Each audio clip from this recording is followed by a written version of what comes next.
going to call the meeting to order, introduce people, and then you're on stage. Yep.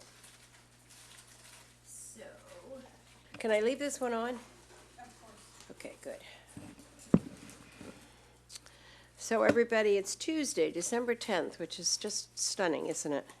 Pretty soon the longest day of the year will come, and then the shortest day, and then we'll head for the longest day again. So, welcome to the Policy and Services Committee, special meeting being held tonight in the community meeting room, if you'd care to join us. And with that, would you call the roll, Kim? Chair Niss. Here.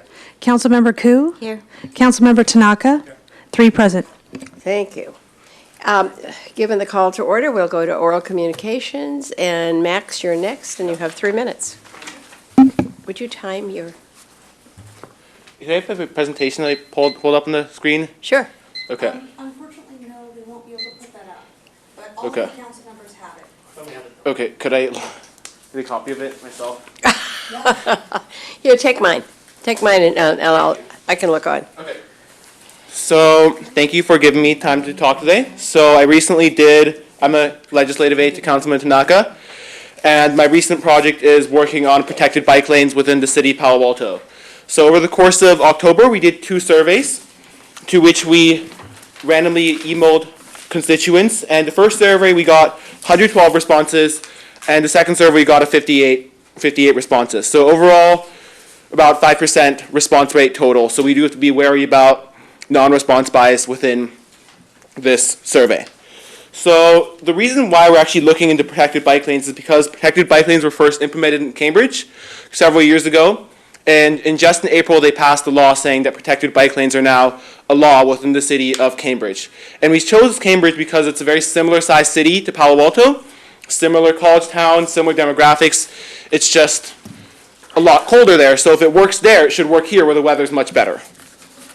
And has been implemented into other big cities such as New York and Vancouver, but Cambridge is probably the best example because they're most similar demographics to us. And Cambridge has been very successful there. The only complaints that have been received were from people with disabilities who have trouble going across the bike lanes when they're going to businesses. So that's very successful. So I'm going to briefly skim over the next slide, which shows the demographics of the group, and also how many times people bike per week. In general, there's a pretty good spread of frequent bikers, people who didn't bike a lot, and a pretty good spread of people within those age groups. So in our second survey, we asked the one question: on a day with perfect weather, what deterred you from biking? We found the biggest example to be lack of safe routes to school, and people could pick as many options as they wanted. So over 50% of people listed lack of safe routes to school as one of their top concerns for not biking as much as they could. So that's pretty concerning to us. So we explored 2 potential bike lane options. Option 1 is kind of like a 2-way bike street, and option 1 is like a 2-way bike street, and option 2 is a standard bike lane on one side of the road with the cars next on the left side of the bike lane instead of it being the reverse order. So that's kind of what we saw there. And then the next one is where we asked for support of protected bike lanes. The 2 graphs on the left are from the first survey, and the graph on the right is from the second survey. So as we can clearly see, there is overall broad support for these bike lanes. First, in the first survey, most people said strongly agree. This is for the 2 bike lane styles. For both styles of bike lane, they said they strongly agree. And in the second survey, we asked people to rank how many times they bike currently per week, and then how many times they would bike, they would think they would bike with the new styles of bike lanes. And since we found the results to be very similar for both styles of bike lanes, we all averaged it into one table. And as you can see, this will definitely lead to a lot more trips, current biking trips per week for all groups of people, for the people who don't bike a lot and for the people who bike very frequently. So clearly, a big trend you can see is that for people who bike more often, they would bike even more with this survey, or with these new protected bike lanes. So that's a general trend. But in conclusion, there is really strong support for this bike lane, and as from the survey we've seen, although we would need to be conscientious of non-response bias, because those who didn't respond probably might not have as strong opinions on these. So definitely more opinions need to be resourced for. We definitely need to get more feedback from the public. But from our initial surveys, we can clearly see that there is strong support for these protected bike lanes. Thank you. Okay, thank you, Max. Yep. Could, could I ask you a question or two, but you'll have to go back to the mic? Okay. So you related this back to Cambridge, which I know is very committed Yep. to biking. And did you say it's actually an ordinance that they have? Yes, in April, they made it a law that all new roads have to, where they put a bike lane, there has to be a protected bike lane. Okay. All new, the resurfacing. Anything resurfaced also? Yeah. Okay. Yeah, but these were in Cambridge for several years already. They did a trial run, but after they got the feedback, in which we said the only big complaint we got were from businesses with people with accessibility issues, because now that the parked cars are to the left of the bike lane, they have to cross over the bike lane. The people with like wheelchairs and things like that, it made it more difficult for them. But overall, that was the only big complaint that we saw. So are you still going to school here in Palo Alto? I Or am. have I'm you- a senior. Last year. Aha. Yep. So can we ask you where you might go on to school? I'm still applying to colleges. Good, okay. don't know, but- Let us know how you do. I did bike here today. I'm a strong supporter of bike lanes in general, so Great. I guess I wouldn't be too affected with these since I bike anyway. But for the people who don't bike frequently, this will be a great opportunity for them, because some roads are really scary. And I think my personal opinion is having the parked cars there makes it really much more safe for people, because they don't have to worry about fast cars in the lane hitting them. Because we know people don't follow speed limits, I unfortunately. just think getting on a bike is scary, It quite is. frankly, but that's just. So this me. will make it less scary for them and hopefully lead to less cars on the road. Okay, good. Okay. Okay, Max, thank you for Yep. biking here tonight and giving us a presentation. Thank you. Okay, that takes us on to our main event tonight, where we're going to discuss several things under audits, which is the number one item. The second one will be a discussion recommendation regarding city council protocols and procedures handbook. And I know some of you thought we might be discussing boards and commissions tonight, but that has been given to an ad hoc committee, and we'll hear more about that at the beginning of the next year. And then discussions and recommendations for priority setting in January or February. So with that, let's start with the number one item, and we have David Ramberg here to walk us through that. And some of these will look quite familiar. In fact, the first one really looks familiar. That's correct, Councilmember Niss. Good evening, Chair and members of the committee. I'm David Ramberg with the Administrative Services Department. I'd like to report that ASD has completed the rollout of the new meals policy and has closed the final recommendation from that audit as shown on page 2 of the staff report.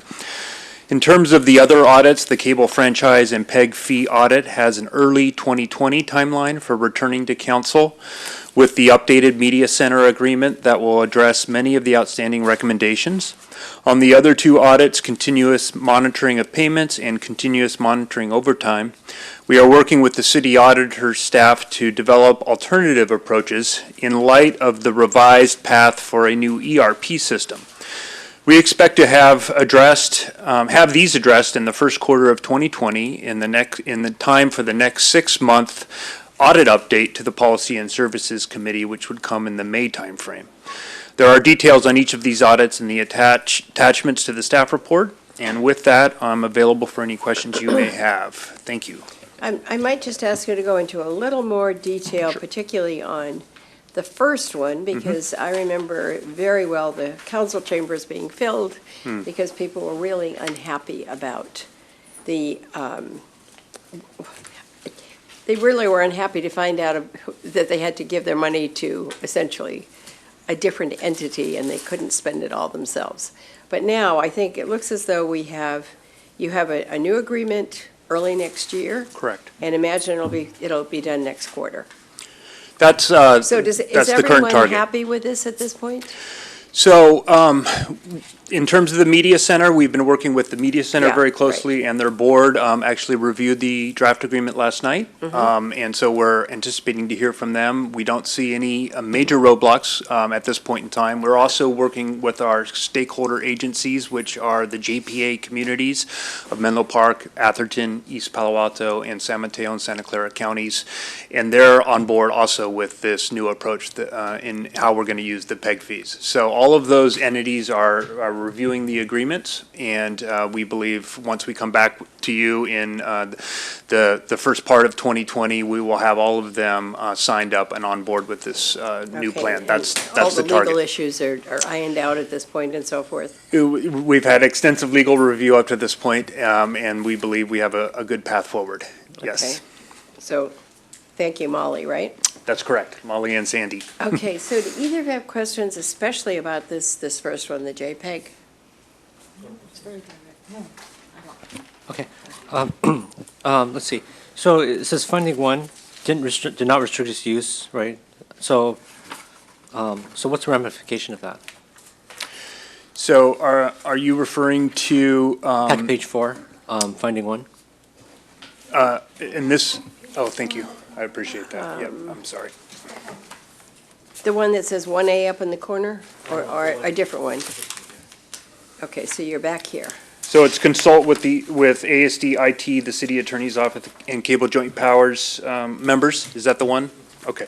So, yeah, that one, the finding was back in 2016 that the media center had used PEG fees not in accordance with federal Oh, requirements. sorry, I know that. I guess my question is, but that's been fixed already, right? Correct. Yeah. That okay. has been fixed. So since 2016, they've been holding PEG fees in a restricted account, and they haven't been using them except for approved capital equipment purchases. And going forward, that's the plan as well. Yeah, the only reason why this is in progress, I was just curious to know whether it was really fixed or not. Well, the in progress is sort of the interim state. We have an element of it fixed in this interim state, and that's that they're holding all the PEG fees in a restricted fund. So there's no more expensive PEG fees on operations. The ultimate fix that will enable us to mark this one as complete is when we have the new agreements in place, and we have a path forward for the ongoing period of time. And that's what we expect to have in the first part of 2020. So this has been a 4-year process. It has. It has. So it sounds like it's somewhere near completion, but does this indicate, because originally, this challenge was that the PEG fees were only for capital expenditures and they were being used for other things. Will that continue on? Still, you can only use them for capital? So where does any of the rest of the money go? How many capital expenditures can you have? That's a very good question. So what we will show you when we return in the first part of 2020 is that under this new plan, each individual agency will have PEG expenditures that will be appropriate use of these funds. In Palo Alto's case, we are doing, as you guys know, a remodel of the council chambers. And that council chambers will include a big chunk of that expense will be for broadcast equipment. So we're upgrading the cable booth out there, the various equipment that goes Thank into goodness. that. Yes, exactly. So that's all PEG authorized equipment. So what we will use in Palo Alto's instance under this new program is to have PEG funding go towards the purchase of that equipment. Since that project is already funded, we would then cut a check to the media center in that same amount, and they would be able to use those funds in an unrestricted manner.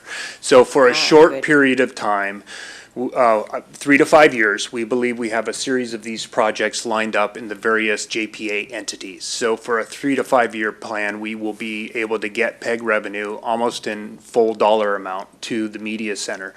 The longer term picture is a little less clear because we won't have, as you pointed out, Councilmember Niss, we don't have necessarily enough projects every year to free up $300,000 in PEG revenue, which is what our historic sort of near amount has been.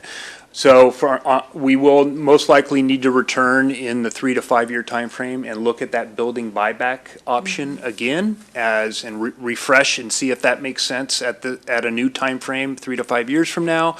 The big question mark is what is the long-term prospects for PEG revenue? There's two things challenging PEG revenue. One is that people are cutting the cord, so there's less cable subscribers paying the 88 cents per subscriber, which is what PEG revenue is derived from. And so as people turn off cable services and they go to just internet only or Netflix only, we don't get that 88 cents anymore. So there has been a slight decline in PEG revenue, and a lot of people are saying that's going to continue as the marketplace changes over time. And then there's potentially some, we haven't seen any yet, but potentially regulatory challenges to PEG revenue. So if there's a change at the federal level that would make it so that the cable companies don't have to charge that PEG fee anymore, then that's another possible threat. None of those are happening really fast right now, and certainly there's nothing on the regulatory horizon that we know about right at this moment. So in this 3 to 5 year time frame, we'll be able to see a little bit more sorting out, hopefully, of what that PEG situation looks like, and then we would know, can we return to this building buyback option, or will we have more projects lined up? But it's kind of a wait and see. The long-term prospects are a bit challenging from a financial perspective for the media center, because this is not an environment that is changing in favor of local media centers across the country. So we are fortunate to have one right now that we will continue to be able to fund under this new approach for a short period of time, and they have some backup funds on reserve that will enable some additional sustainability, and then we will need to kind of address this question anew probably in a 3 to 5 year time frame. Yep. Thank you. You're welcome. That's a good summation. And while you were out, Molly, he thanked your office because Well, you're welcome. You're welcome. you Thank you, spent a Mom. lot of Yeah. time on this. Absolutely. Yeah. But I'm delighted to hear there's going to be some money to go into the chambers, because, That's right. they've been telling us they're going on eBay to buy parts, so Right. that does make you a little concerned. Right. Okay, so the next one after this is the cash handling and travel expense. Mm-hmm. So the only thing we noticed on this in particular, I think, was the meals. Is there anything else you want to draw to our attention? That was the big outstanding one. This is one that took a little while, but we've got it complete now. The one that was taking some time was how do we address the small category of meals that are taxable, that are deemed taxable benefit by the IRS. So we've gotten that taken care of.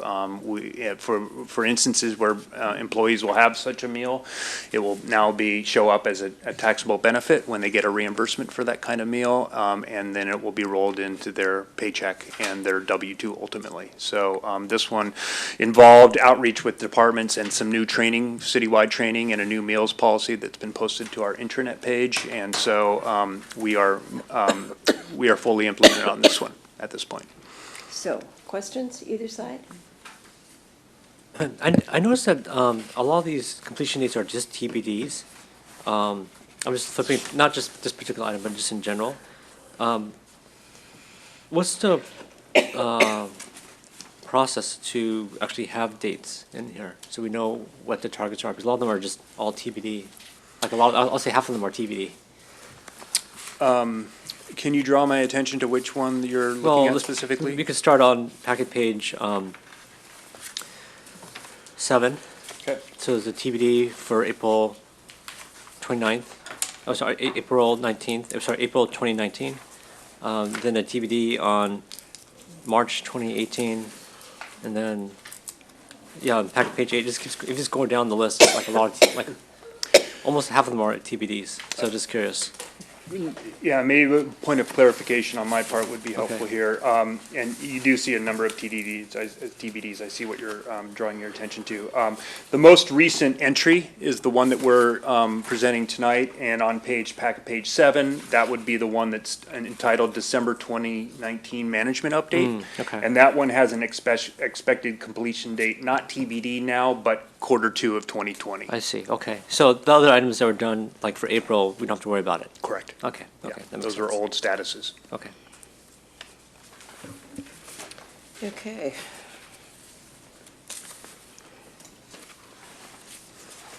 But there is a TBD for the latest one on packet page 8, though, right? So, packet page 8, yes, that is the transfer of That is actually, once we complete the transfer of cable duties from the Administrative Services Department to the City Manager's Office, we are then due to come back and revise the municipal code to reflect those changes. And that one, I think, is still appropriately TBD. We could probably assign a date to that would be closer to maybe the end of, optimistically, maybe the end of calendar year 2020, if we complete that transition in time, but it requires a municipal code update. You actually do have for Q4 2018 as expected completion date for, I'm not sure if that's rolled over from the other page. I guess it's rolled over from I the think other that's page. rolled over Okay. from the other page. Okay. I see.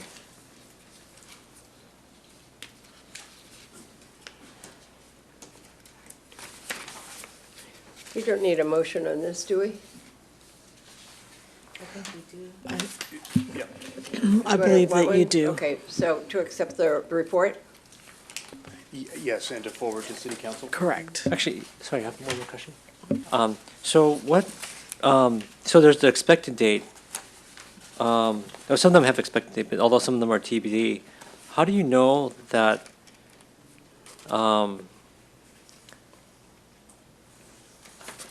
I'm just trying to understand, like, because you have a TBD, right, and then you have the actual dates completed, right? So,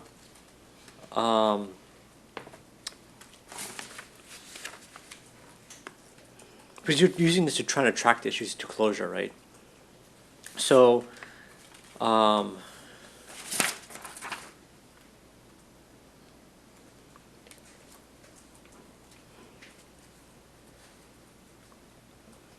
I guess I see. So you have, so by reporting out the previous ones, you kind of show the date slipping, basically. Correct. Okay. And on the ones, there's two in here, the overtime and the continuous monitoring. Several of those recommendations were initially based on the original ERP system upgrade path, which has now since changed. Yeah. So we're doing an SAP refresh rather than a full system upgrade. So we're currently working with the city auditor staff to come up with a new approach that doesn't hinge success on a full new ERP system. So we're going to build in some new processes and leverage the existing SAP system and have these agreed to with the city auditor staff and hopefully have these marked complete in the next 6-month interval. We're currently working on that. Okay. Thank you. Thank you. Okay, in that case then, I would entertain a motion that we accept this and move it on to the full council. So moved. Got a second? Okay, all those in favor? Aye. Any nays? Okay, then that goes on to the full council. So, Thank you. yeah, thanks very much. We've probably made you late for dinner. So, number 2, it's going to maybe take a little bit longer, but Monique is here. Monique, Here. I won't try to say your last name, and maybe you'd like to say it, though, for the... Zizenhenny, kind of the way it looks. Right. So Monique offered to do an introduction to this. As you know, this is a section from the handbook. We're discussing the protocols and so forth tonight that are in this. I don't know if you have questions or not, but Monique said she would kick us off, and then we can go through as many pages as you like. So, Do you want me to kick start or you want there you to? go. I just want a question. This Sure. is the entire handbook, right? It is the entire handbook. And tonight, we're not going to do 2.4. Correct, Okay, very good. Yes. All right. We've been excused from 2.4. correct. 2.4, by the way, is the boards and commissions, because I'm not sure those listening at home will know the numbers. Correct. Got it. I looked to my legal pal and coworker. All right. Good evening. I'm Monique Laconge Zizenhenny, the Assistant City Manager, and you have the full Council Procedures and Protocols Handbook, which we have partially edited, mostly the attorney's staff, so thank you to Molly and her group, to include or account for legally required changes, things that were obsolete, things that needed to be updated to reflect current practices. So we're recommending that these go forward to the full council for a vote. And at that time, perhaps council could refer back the handbook for something that relates more towards format or towards readability.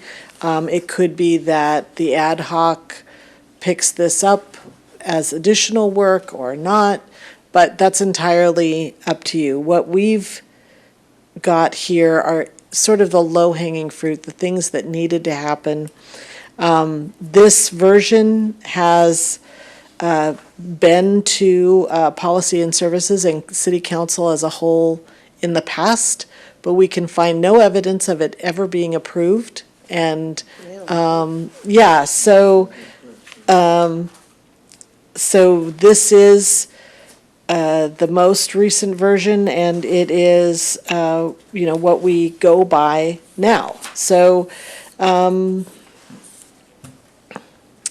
I think that's all that we need to discuss.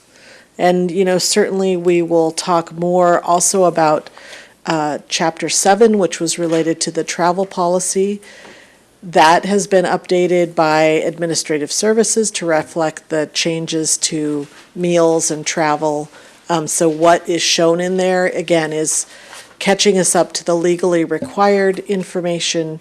Nothing that is, a recommendation or just a suggestion to you. It's all the sort of things that need to happen, and then we can go back. But we can also, whatever direction you give us tonight, we can go forward with that. So one of the things that I mentioned to you was that for us to have a discussion about the travel budget, we really should wait until the new budget is introduced. Correct. So do we need to put that in here at some point and say we've discussed travel and referred it to the travel budget and referred it to the full budget committee?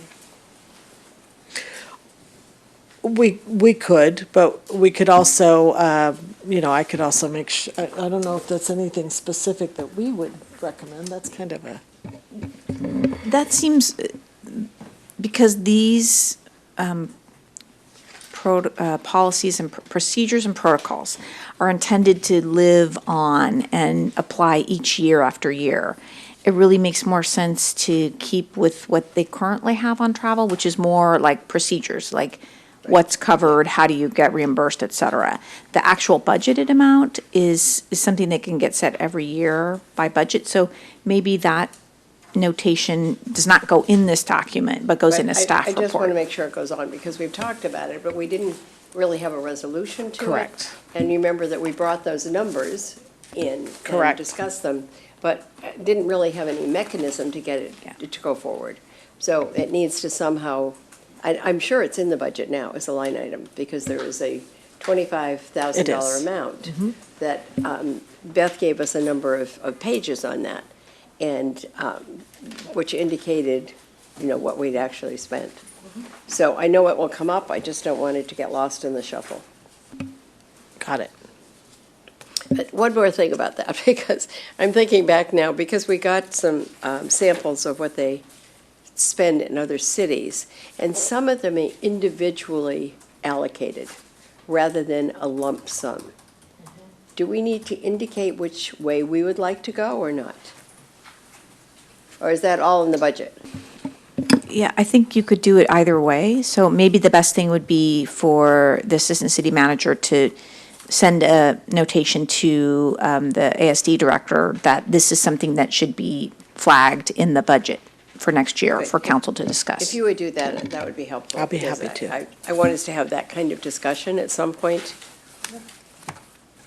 Okay, so the Protocols and Procedures Handbook, I would describe as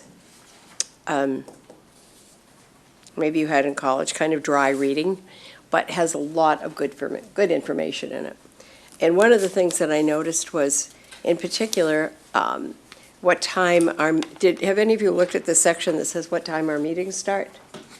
So, and I actually was on the council when the meeting started at 7. So I used to try and race through dinner to get down here by 7 o'clock.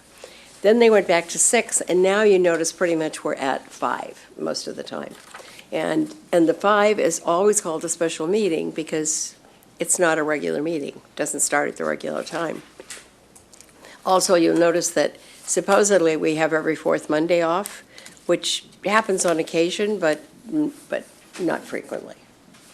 So, I thought we could start unless you have general comments to make, we could start and go through anything that you want to discuss. So Lydia, do you want to kick it off? So I went through the entire handbook, and so, and I have my little markings everywhere, and I'm not really sure, I wasn't sure how this was going to happen. So every time I do one of these things, these big books, I end up doing it page by page, just to mark it up. So I wasn't sure how the chair wanted to handle this today, or what the instructions were. Were we only doing things that was needing, due to state, we have to update it due to law? Are we going to take this? Due to the fact that apparently it's never been actually Right. voted, apparently from what I'm hearing, it hasn't been voted into being very recently. No. Not since As- like 2006, but it was reviewed in 2013 and. And then been again reviewed, at so- So it needs to be officially 2015. accepted as our procedures and protocols handbook. Yes, And so I to- think handbook is the correct term, right? Yes. So to answer the council member's question, the item is agendized broadly, so you can give direction, whatever direction you wish for changes. What we brought as a staff was we tried to stick to things that weren't substantive policy changes. We tried to stick to technical things. Okay. And then if you would like to think about those technical things and limit yourself to that, or add substantive policy things, it's as you wish. Well, I'm thinking that, when we go to council, because it's been such a long time, there are certain things in here that it's easy changes, easy considerations, but it's good for council to see. But at the same time, if there's anything that we have controversy over, or we don't have full agreement, then we can highlight it so council can see it and make a decision there, and then just as a simpler way, rather than have them jump back and forth through the entire thing. I went back to 2015 and looked at all the different meetings, searching it out and going through the council ones as well as policy and services. And I see through the years, we've done certain things in order to update it, like in October 29, 2018, you went in and changed to conform to the 7-member council. And, right. And then there was something about amending the ordinance for standing committees and special. So, if it's okay, I'd like to go through the page by page. Okay. We're Are you here okay all, with that, we're Greg? here all Yeah. night. Yeah, if we Okay. start yawning, we'll say We'll start something. early, yeah. Well, I think this hasn't been reviewed in a while, so, it's part of it to try to update it, right, so that's the thing. Well, what I would suggest, though, is let's see how far we go. If we're at 8 o'clock by the time, and we're still on it, I would suggest that we see how far we are at that point, and it may be that it's not going to be productive for us to stay here the rest of the night. So, You do so- a check-in at a certain time, right? yeah, so why don't you, Lydia, I appreciate that you've really done a deep dive, so why don't you start? Do you mind if Lydia starts? That's fine. Maybe actually what's better is, because she may have a comment and you may have a comment on the same page, so maybe we can just do page Page one one. and then do all comments. Well, I Right. think you've got some general comments first, am I right? No, I don't. Okay, I good. don't, yeah. Just go page by page. Page and by then- page. Then we, if there's comments on that page, we all comment, Yeah. so that we don't have to jump. And if we can just do it informally so everybody can speak, Sure. when we go All of our to mics each on. of the pages. We'll have a study session. Thank you so much for the indulgence. So first, I want to just say that And the From- numbers, by the way, are teeny little things Yeah, down here. exactly. 2 and 3 and so forth. Right. My understanding from the policies and services from the November 13, 2018 meeting, we want to be very clear that this is called the procedures and protocol book, right? Because. Handbook, I think we should Handbook, call it, right. yeah. So on the page 1, introduction and contents,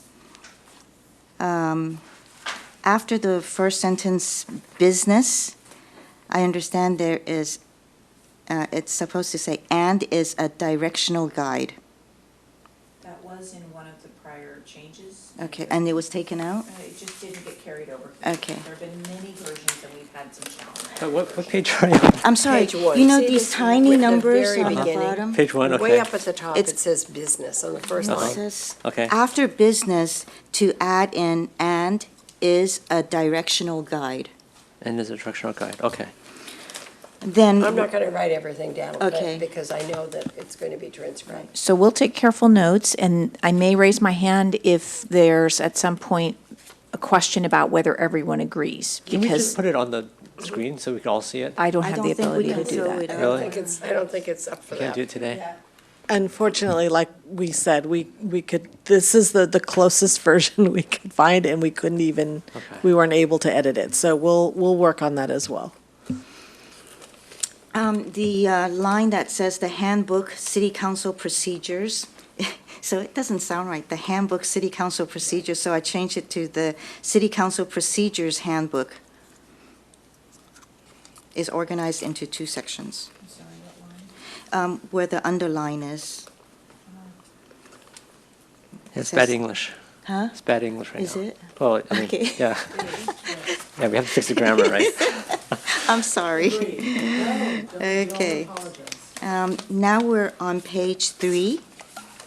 You skip page 2? Yeah, nothing on page 2 that I've, So if you see something on page 2 that Yeah. you want to stop, Do you stop. have- Or just one, yell out. yeah. I'm sorry, or even 1. if How there's about any I'll just, additional. yeah, anything else on page 1? No. No, page 2 then. And Monique and I went over some of this afternoon, just so you Oh, okay. know we've spent some time on it.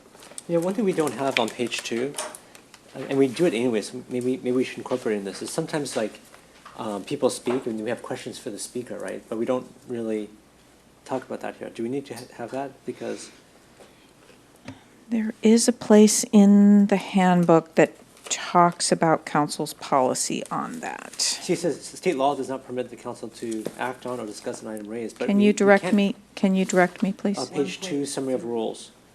But I think that interaction is actually not bad. Like Eric yesterday, who is the person that he talked to? Someone spoke and then Eric asked that person a question. So Was let's it finish the older sentence. man that So, was there? Yeah. so Yeah. the previous, I don't know. the previous provision was too broad. It said state law does not permit the council to respond, and that's actually not technically correct. It doesn't permit the council to take action or to have an extensive discussion. Yeah. But, read the rest of the sentence, but city staff may be asked to follow up on any concerns that are raised. We could add a phrase there that says, council members may ask brief questions Yeah. and may Because direct we city do that staff. already, Yes. so- Can it be added to say, council member may ask a clarifying question? Yes, that's consistent with the law. Brief clarifying questions. And also ask city staff to follow up, correct? Yes. Do we have to talk about, like, sometimes people gang up and you have 5 people speaking as one, and take extra time, because that's not in this part either. It's later in the It's later, rules. okay, Later, right. okay.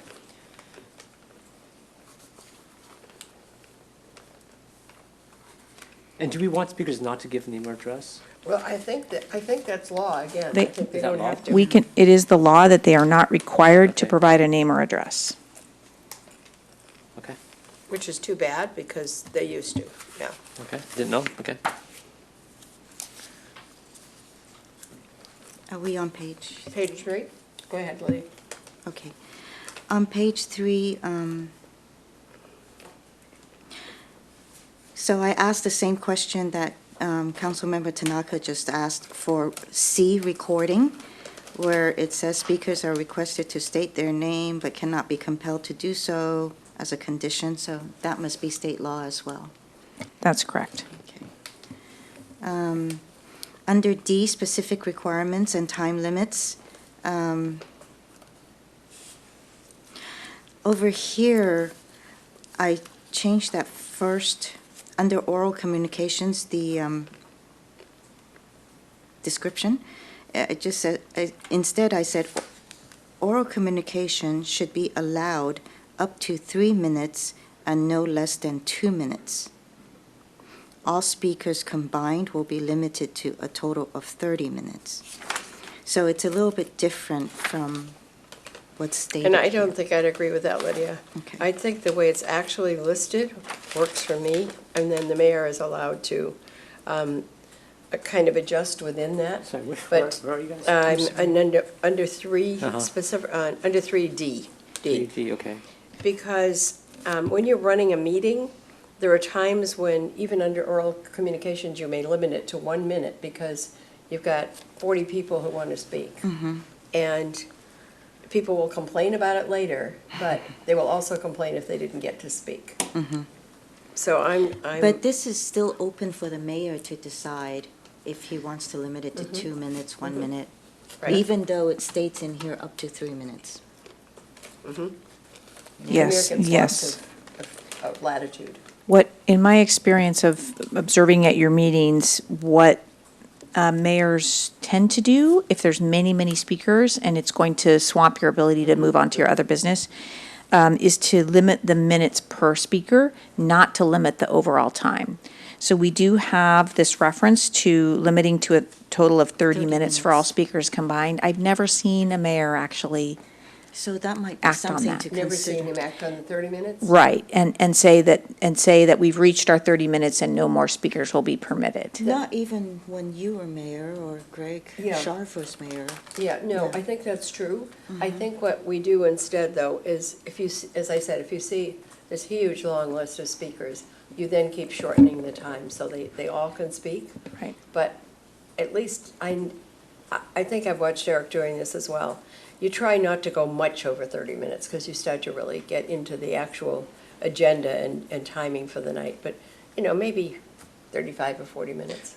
So does it make sense then to change this from 30 minutes to 30 minutes, or what the mayor deems necessary, something like Right. that? Or at the discretion of the mayor, Or something like that? yeah. Something Or like whoever the that. chair is. for the total combined minutes. Yeah, that for- would be more accurate of Yeah. our actual Should practice. we make that change, Liz? What do you think?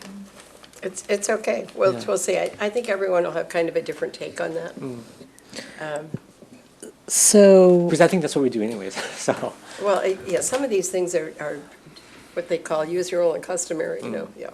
so you're suggesting it read, and will be limited to a total of 30 minutes for all speakers combined at the discretion of the chair? You might as well just say, at that point, up to 3 minutes per speaker with a total of 30 minutes, unless the mayor decides otherwise, or something Yeah, like that. I'm good with that. Instead of Because that's what we wordsmithing do. these tonight, you know what our intent is. Got it. Okay. And I think can wordsmith it.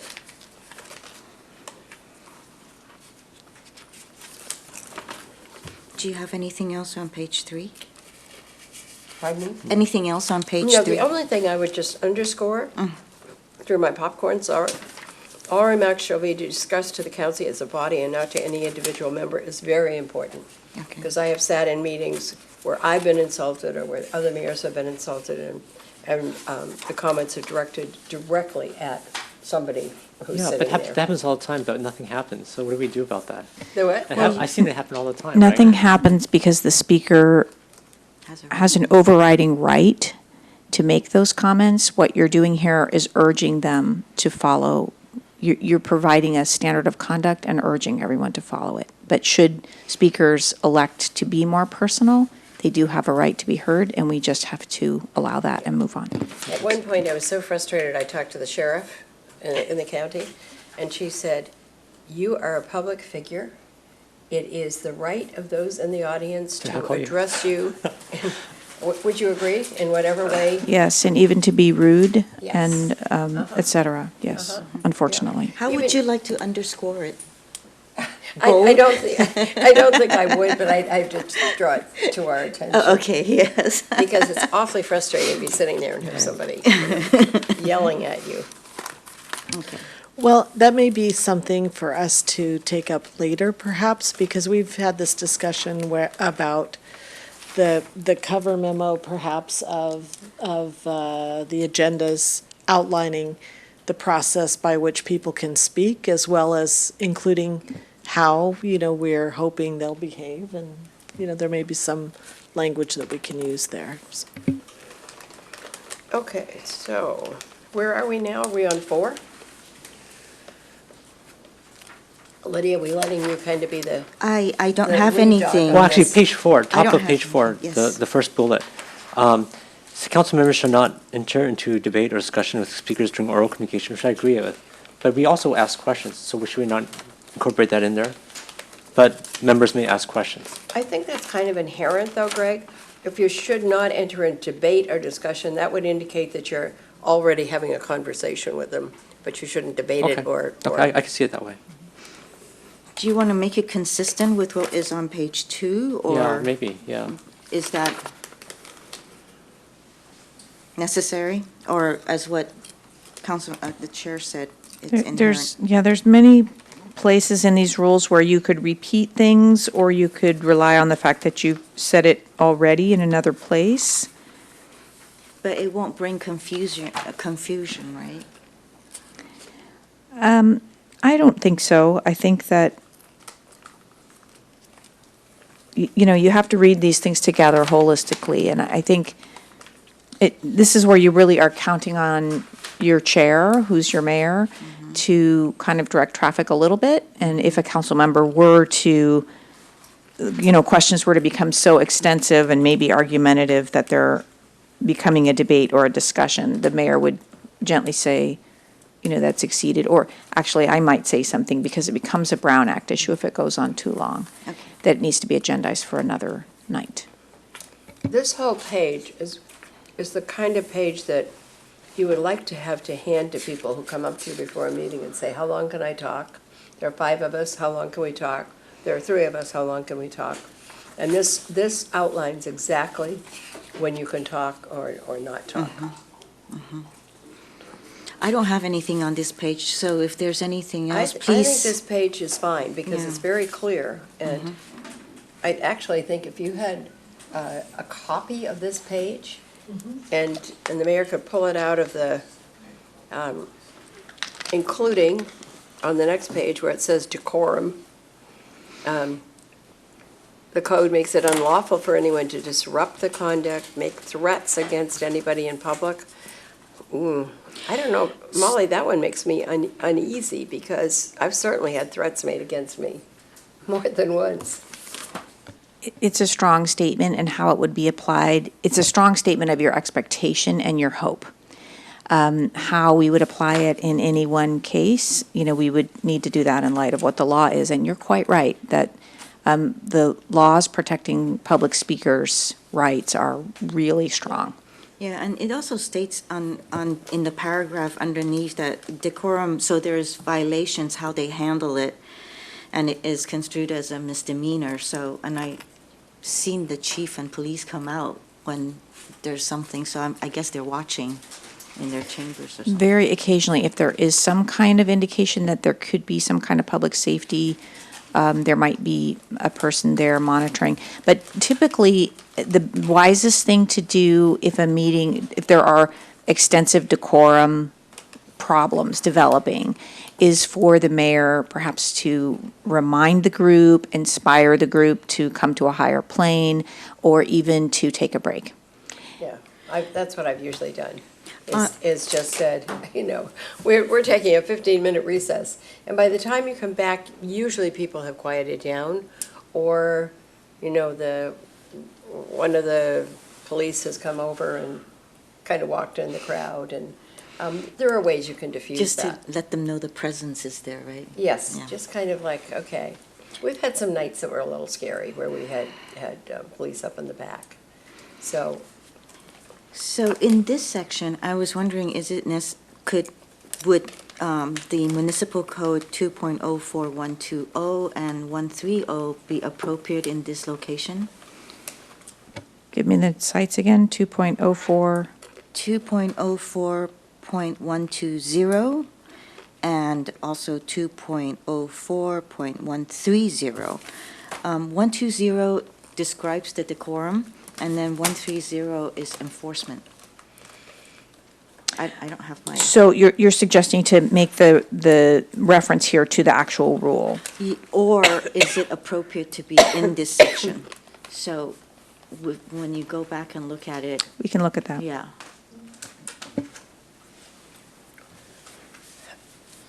And then down on the same page, still at page 5, at 2.3, summary of guidelines.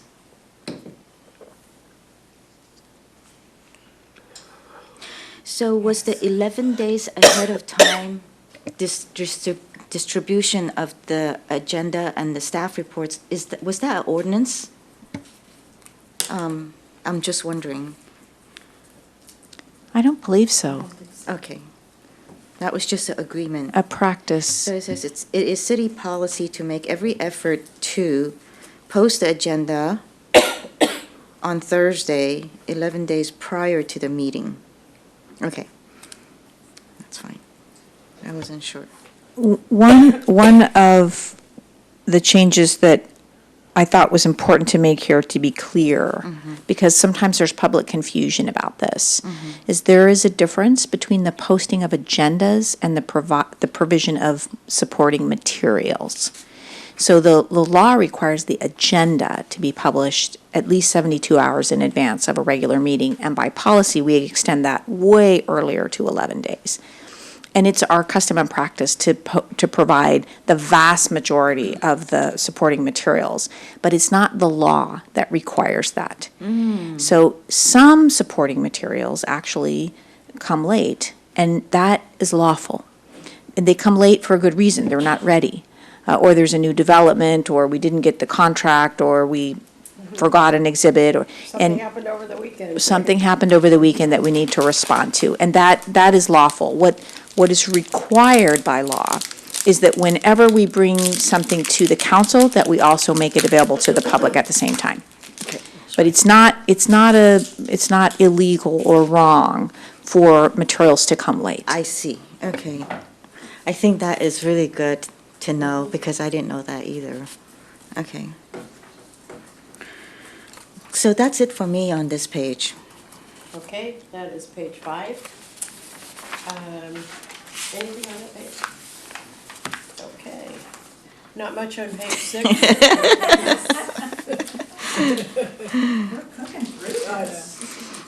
So page 7, I have, you took out study sessions and closed sessions from the front, from page 5. Do you want to leave this here? Because it's on page 19 at the back. Yes, I think I was being a little bit of a law nerd here. Oh, okay. Technically, study sessions and closed sessions are not, it's not technically correct that they're Right. different types of meetings. They're Right. different types of agenda items. And it must have been when these rules were originally written way back in the day, that you had a study session on a completely different night.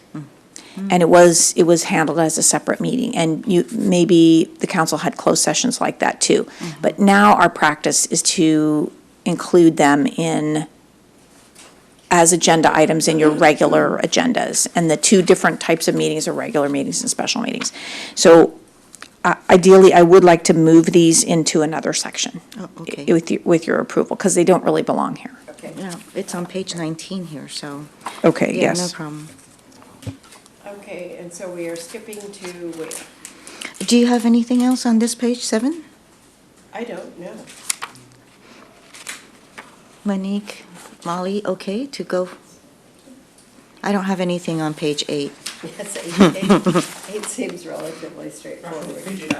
Oh, thanks. Yeah, so, if you read it carefully, it says, council may levy fines up to $250 against council members who don't show up to meetings. That seems a little bit excessive in my opinion. I don't know how that I happens think to that's be. in the code, actually. Well, maybe we should change it because that seems. Well, that I seems don't think rather- it's ever been done. I know, but it just seems rather excessive, right? I think, But if it's Well- code, then we can't willy-nilly change it. so You'd I have to, don't know. you'd have to make an ordinance change. But also, in my experience, council members really make a great effort to come do. and almost always we do. We do, yeah. Call, they I know, do- so. It's so very that's why- rare for a council member to be Like, absent. for instance, like I was trying to attend and then, I was told by the city clerk or the mayor, you can't attend, right? So then am I charged $250? I mean, that seems No, that seems it's- very unreasonable, right? I think it also ends with who willfully and neglectedly, yeah, that word, Yeah, but fail then, to but then attend Beth could say, meetings. well, gee, you didn't post your notice on all the windows in the hotel, so you're negligent, right? So it just seems like, what is the definition? But you're there. I was there, Well, but, wait a but you, second. I Have think we we're missed a talking chance about- to fine you $200? maybe, yeah. So that's why I looked at this and think it's not right to have it in there, because it, Passed up an opportunity. there you go. So to me, that's why I think this one should be taken out. Well, Unless you That's an come as law. ordinance. Is it an ordinance? I think that Is it we- code? Yeah, or Well, you could take it out of these rules, it would still be in the code. So it could, Is it in the code? I'll double check, I believe it is. Okay, but because if it isn't, I think we should take it out, because it doesn't Because I seem don't right. think we made it up, I think it's, yeah. I don't know, it's- but it doesn't seem right. But I think, I think it is, because it was discussed in one of the previous meetings, and I saw it, and here was a long discussion about that. but I think this willfully is, that's the significant Yeah. part of it. Like you, I'm trying to think of who would have run for office and then willfully in a neglectful fashion didn't show up. And also, the mayor will ensure that each regular meeting, there's one 5-minute break. I've been in many meetings where there's no 5-minute break, so should we fine the mayor $250 when they don't? I mean, how does that work? No, well, I don't think that will work. So, These things are just practical, so.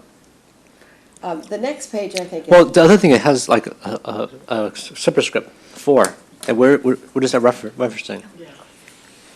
Right? Thought I just There's like a missed hidden it. Thank you. footnote. embedded in this document. Yeah, so I, Can't read. yeah, so I think this thing should be struck out until we clarify really what's going on. So what do you want to do? You want to take So it out? So it has this, right, which Uh-huh. there's no footnote to it, Right. right?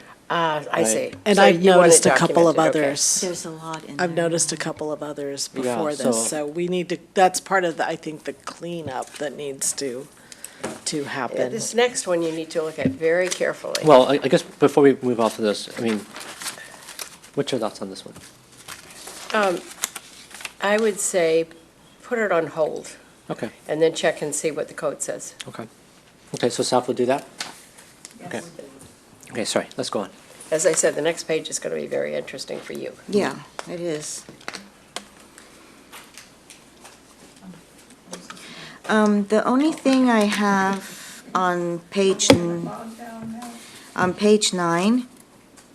on the very bottom where the first bullet point, under approved teleconference guidelines for council members, it says, 5 days written notice must be given by council member to the city clerk's office. 5 days from when?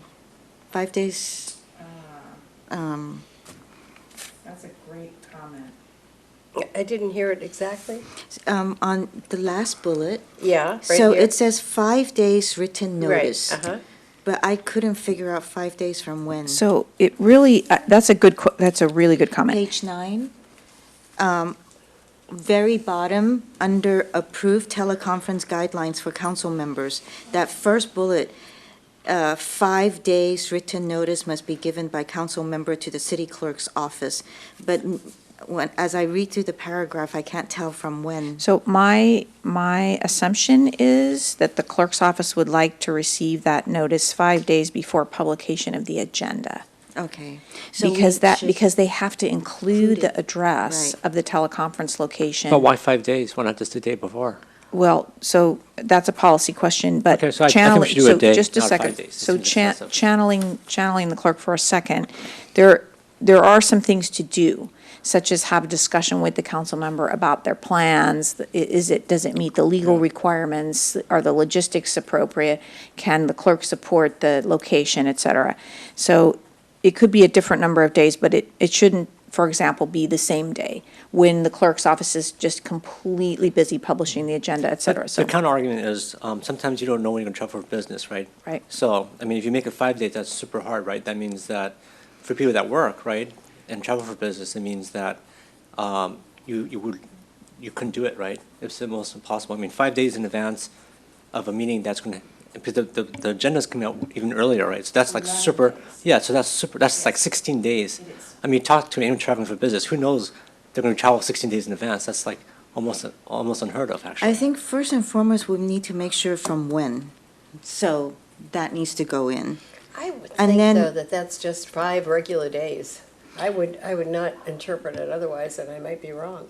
Let's say 5 days I before I the would meeting, interpret maybe. it otherwise, Would because, you? So yes. 5 working Yeah. days, maybe? No, because again, when the clerk publishes the agenda, if someone is participating by phone, it has to say that on Yeah, the on the agenda. agenda. Not even that, just that they're gone, but the address and location of where they will be participating When she does from. her revised agenda, what day does she do it? So if the clerk does a revised agenda, and we, as staff, we try not to cause that too often. Our current clerk is It happens every extremely time. solicitous with Every us. time we have a revised agenda. every Yeah, night we, that- Our clerk has been very Accommodating, accommodating in allowing revisions to the agenda. So We've had a that, lot. that happens the Thursday before the meeting. So that, I can't really speak for how, if one's happening anyway, then additional changes are not an additional burden. But I think maybe 5 it should say as soon as possible, but no later than a certain number of days I before. think this is, believe it or not, one of the things that we should take up in it.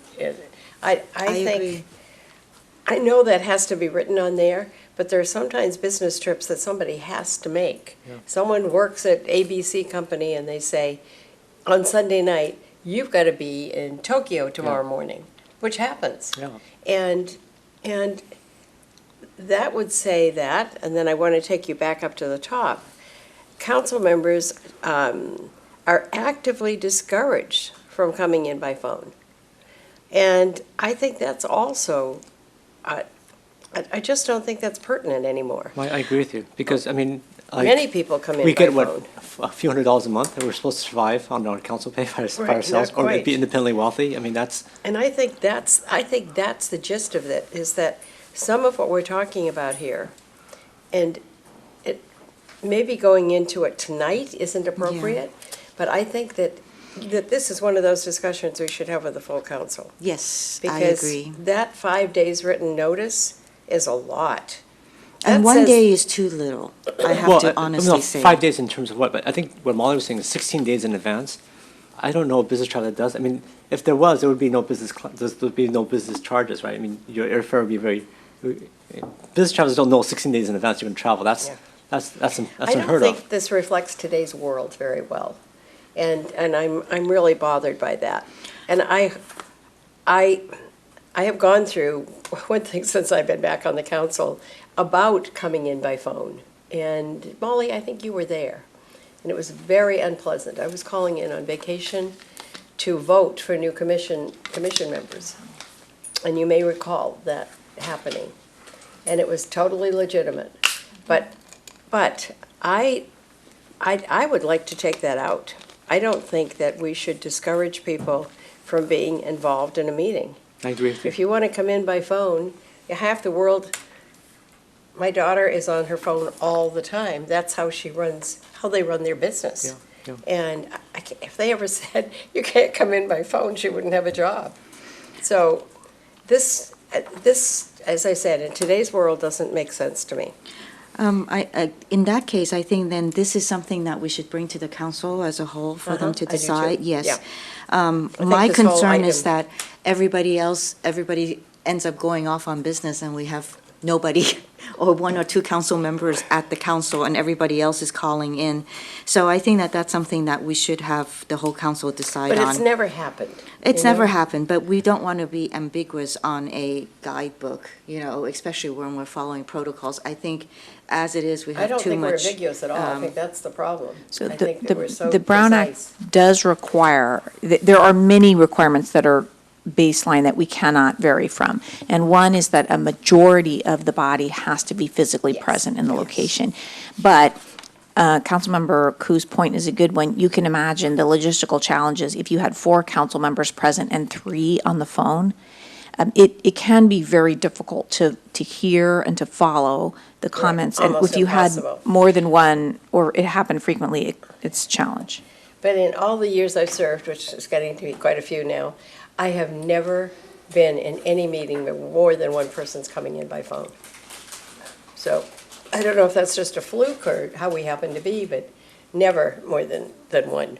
You've come in by phone pretty often. Well, I mean, that's the so- other thing. It's like 3 times a year, which is, I mean, it's kind of like what, I mean, in some cities, city council members are full-time, but they're paid a full salary and this is all they do. But, you know, I think in Palo Alto, we kind of have more of a spirit where people work, right? And so that seems really, So I think this is going to take a lot more discussion. I think this is going to take a lot more discussion, you know, because also, the way I kind of look at Tom this has is come in by when, phone, this I've come in is, by phone. this is an elected position, so I mean, obviously, these are things that we knew about when we came in to run for the position. Yeah, That but we could there's change a it, certain and this is- Actually, we expectancy. probably didn't.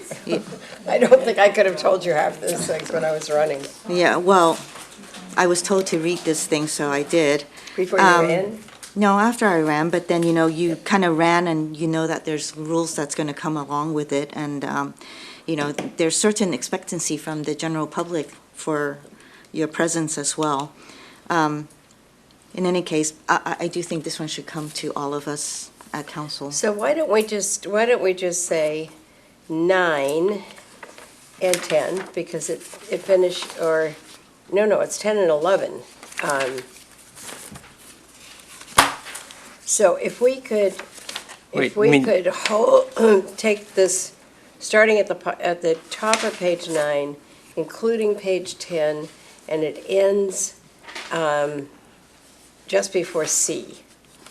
If I could make a suggestion, so we can bring that topic of telephonic attendance, but call out the 2 items that you have identified specifically, which is whether there's a statement actively discouraging attendance by phone, and then what should be the period of notice required. well, also 3 times a year, I think. And, okay, we can add that one. And also, I mean, it looks like you guys are increasing from 72 hours to 5 days for the agenda to be posted. So are Actually, these the two edit was different the things? edit was to reduce the amount of notice Or required, you not just to increase it. You just increased it by 2 more days. I don't follow your math. On- So I think there are 2 things, So right Rick. here, The 72. written, the 5 days written notice, but then the other question is, did you put it up in your hotel room or wherever you Oh, are? I see what you're saying. For 3 days. So one is the written notice to okay. give to the clerk. The other one is, when you got to Boston, did you put it on the front door? Yeah. So, see, no, it just says, so the first bullet says, the meeting agenda identifies, Oh, where are you? okay, so Page 9. actually, so this is referring to just the agenda in general, not the location. Okay. Well, the agenda has the location on it. Yeah, no, I understand that, but why? Well, why 5 days increase is, why increase it from 72 hours to 5 days? so that's a policy question. What the Brown Act requires is up at least 72 hours and remaining up for those 72 hours. Well, I think we should do what Brown Act says. Why make it 5 days? For We the can, written we can notice? add Yeah, that to, why? we can add that to things that the council should discuss. Okay, so the 5 days written notice is not the Brown Act, right? Sorry. No, we're talking now about the posting of the agenda at the At the remote location. location. They went from 72 hours to 5 days. Oh, I see what you're saying. Yeah. Right, thank you. I was still down on the other page, paragraph. Then we should talk about that paragraph too. But also Yeah, first, so 24 hours a day for at least 5 days, wow. And is that our own rule, Molly, or is that So- taken from something else? It's part of both. 72 hours minimum is state law, and we cannot have less than that. okay, why don't you stick with state law then? Why, whose idea was it to make it 5 days? again, this is a policy question, so whatever I don't recommendation the agree it's a panel wants to policy. make. Yeah, so we can take it to council. I know that you don't agree, which is why we should take it to council to have a full discussion on that. Well, wait, Um, can't we, as a committee tonight, just get rid of it? Yeah, we can You, take a vote on it. yes, you can. So I'd move that we eliminate at least 5 days and say 72 hours prior, I agree, yeah. which sounds as though it complies with state law, is that correct? It does. So Lydia, are you comfortable with that? I'm not comfortable with that. Okay, so we'd have a 2-to-1 on that. Okay. Which I guess says it's got to go on without us eliminating it. So however you want to list that, Kim, that's on Yeah, page 9. We're taking careful notes, and I think we'll call these items out Okay, good, specifically in good. when the item comes to Okay. council. Okay, but sorry, back to the paragraph. You know why this hasn't been done before? I'm sorry. Now you can tell, why? We're on page 9. That's a good You know, and I have to say, 7:15. this committee's working really well. We're really moving through a We lot of are. material. It's, We'll keep going. Yes. Can I- However, I can see why they has not been attended to for quite some time. Before we go past page 9, I will say that on page 8, the $250 is in the Muni code. So that it's is, code. it is part of the code. Well, maybe that should be changed. Well, So, I don't want to change that one. That's one more thing. But we should at least reference where, the code that it's in. yep. Okay, so And that 9 may be what we're that kind of- hidden 9 4 and is. 10 and half of 11, we're putting on, kind of on hold. Oh, so are we moving on? Pardon? We're moving on? Uh-huh, yeah, yeah. But I love this one about the city clerk will provide council with a quarterly report detailing the telephone charges associated with teleconference meetings. isn't that delightful? Well, it's kind of from another era. It is It's from free another right now. era. Yeah, There's no charge at all. right.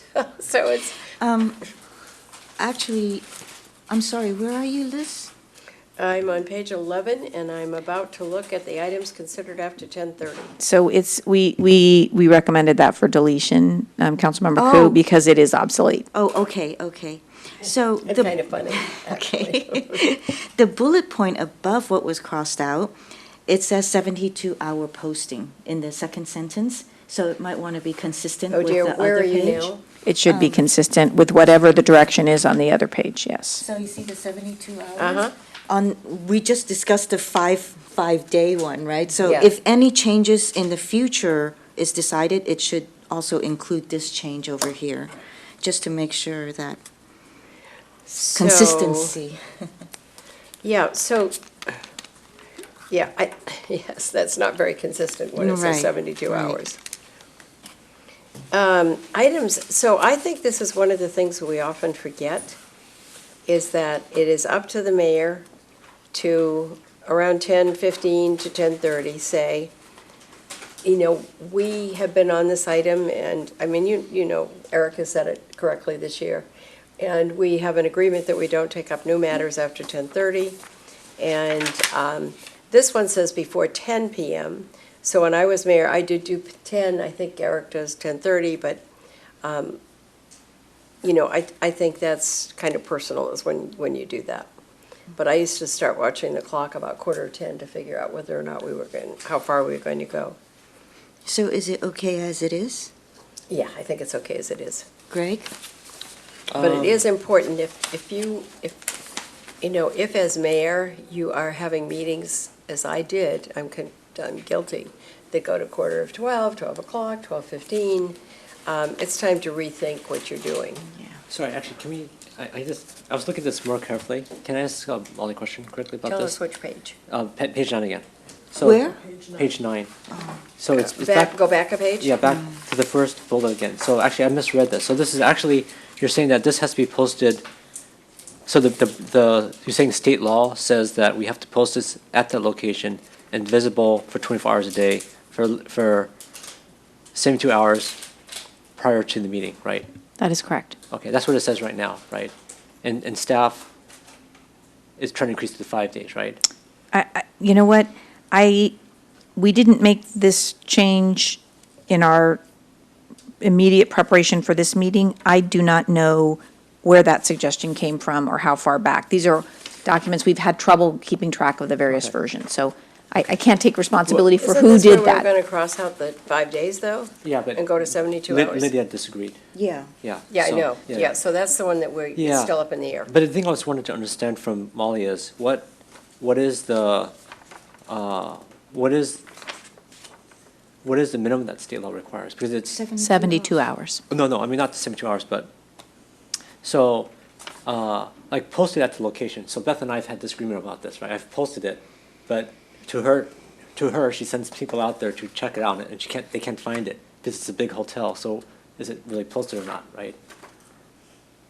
So like, so what does posted mean, right? Right. Because like. So the Brown Act doesn't say anything more, but let me talk to you about the spirit and intention of it.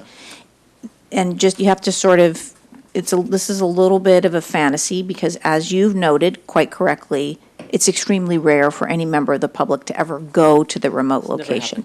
But the state legislature, that's their purpose here in putting this requirement, is to allow members of the public to actually go to, say, in Councilmember Niss's example, where you were in another state on the East Coast, to go there and participate in the meeting sitting next to you. So in order to make that a real thing, you have to allow the public to find the place. So what I think the best result would be is, for example, if it's a private home, to post a notice on the front gate and then maybe on the front door.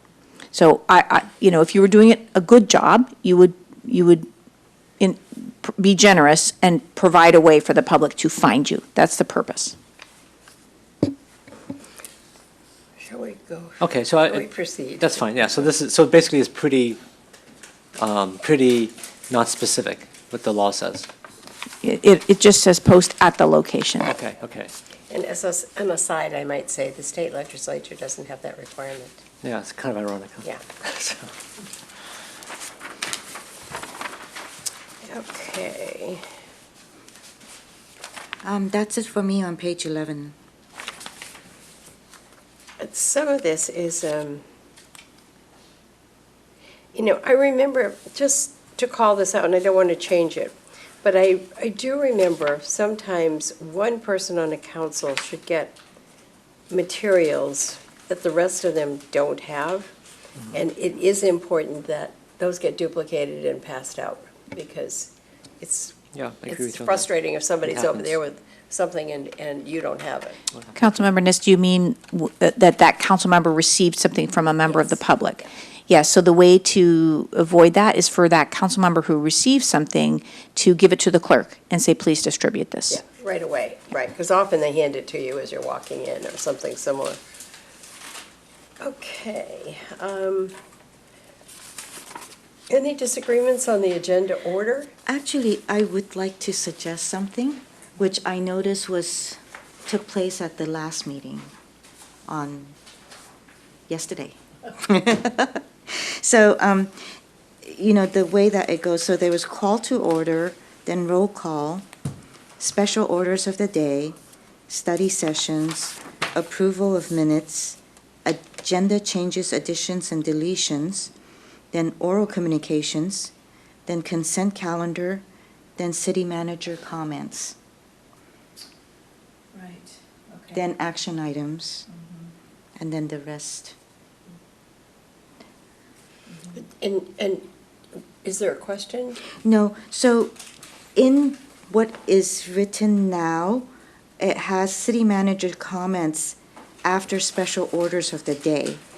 But what I did was have it moved to a later time after the consent calendar And I think the city manager is interested in in doing this. formalizing that practice, yeah. Okay. I noticed it yesterday. Yes. So I kind of put it in here. Yeah. So I think that's a good suggestion, thank you. What, okay, All right. okay. Page 13. No, 12. So. Oh, 12, okay. One thing about the consent calendar that I think always kind of bugged me, and I think I've talked to other council members who also told me the same thing, which is it's kind of weird where we were supposed to vote and before the public speaks, like what happened yesterday, right? So they say, okay, we all say which ones we're going to vote no on, right? And then members of the public spoke, right? And then we give our explanation, which is kind of weird, right? Because, I think when you get to that, you'll see, I tried to put in some language to actually clarify that the public should really be heard from first. yeah, that's what I would think too, So that right? council members have the opportunity to be informed by those comments and Yeah. consider them, in Yeah. in both how you're going to vote and whether you're going to pull an item. Yeah, so that to me makes sense, right? So the public should speak first, right? So we hear from the public first, right? We should consider all facts before we decide, right?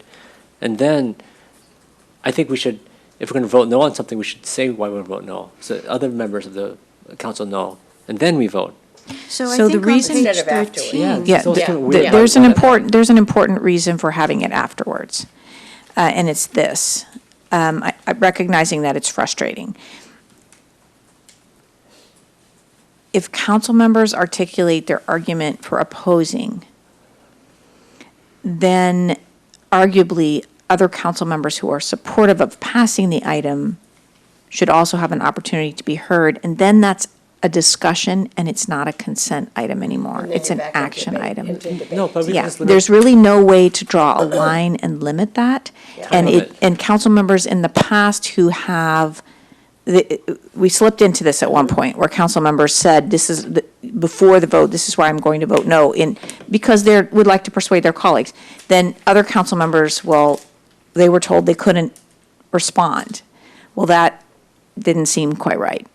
You can see the unfairness of that. So Yeah. really, the item should be pulled, and then, so council can have a discussion. Well, I think that unless there's a state law on this, I think we should, to me, what makes more sense is the public should speak.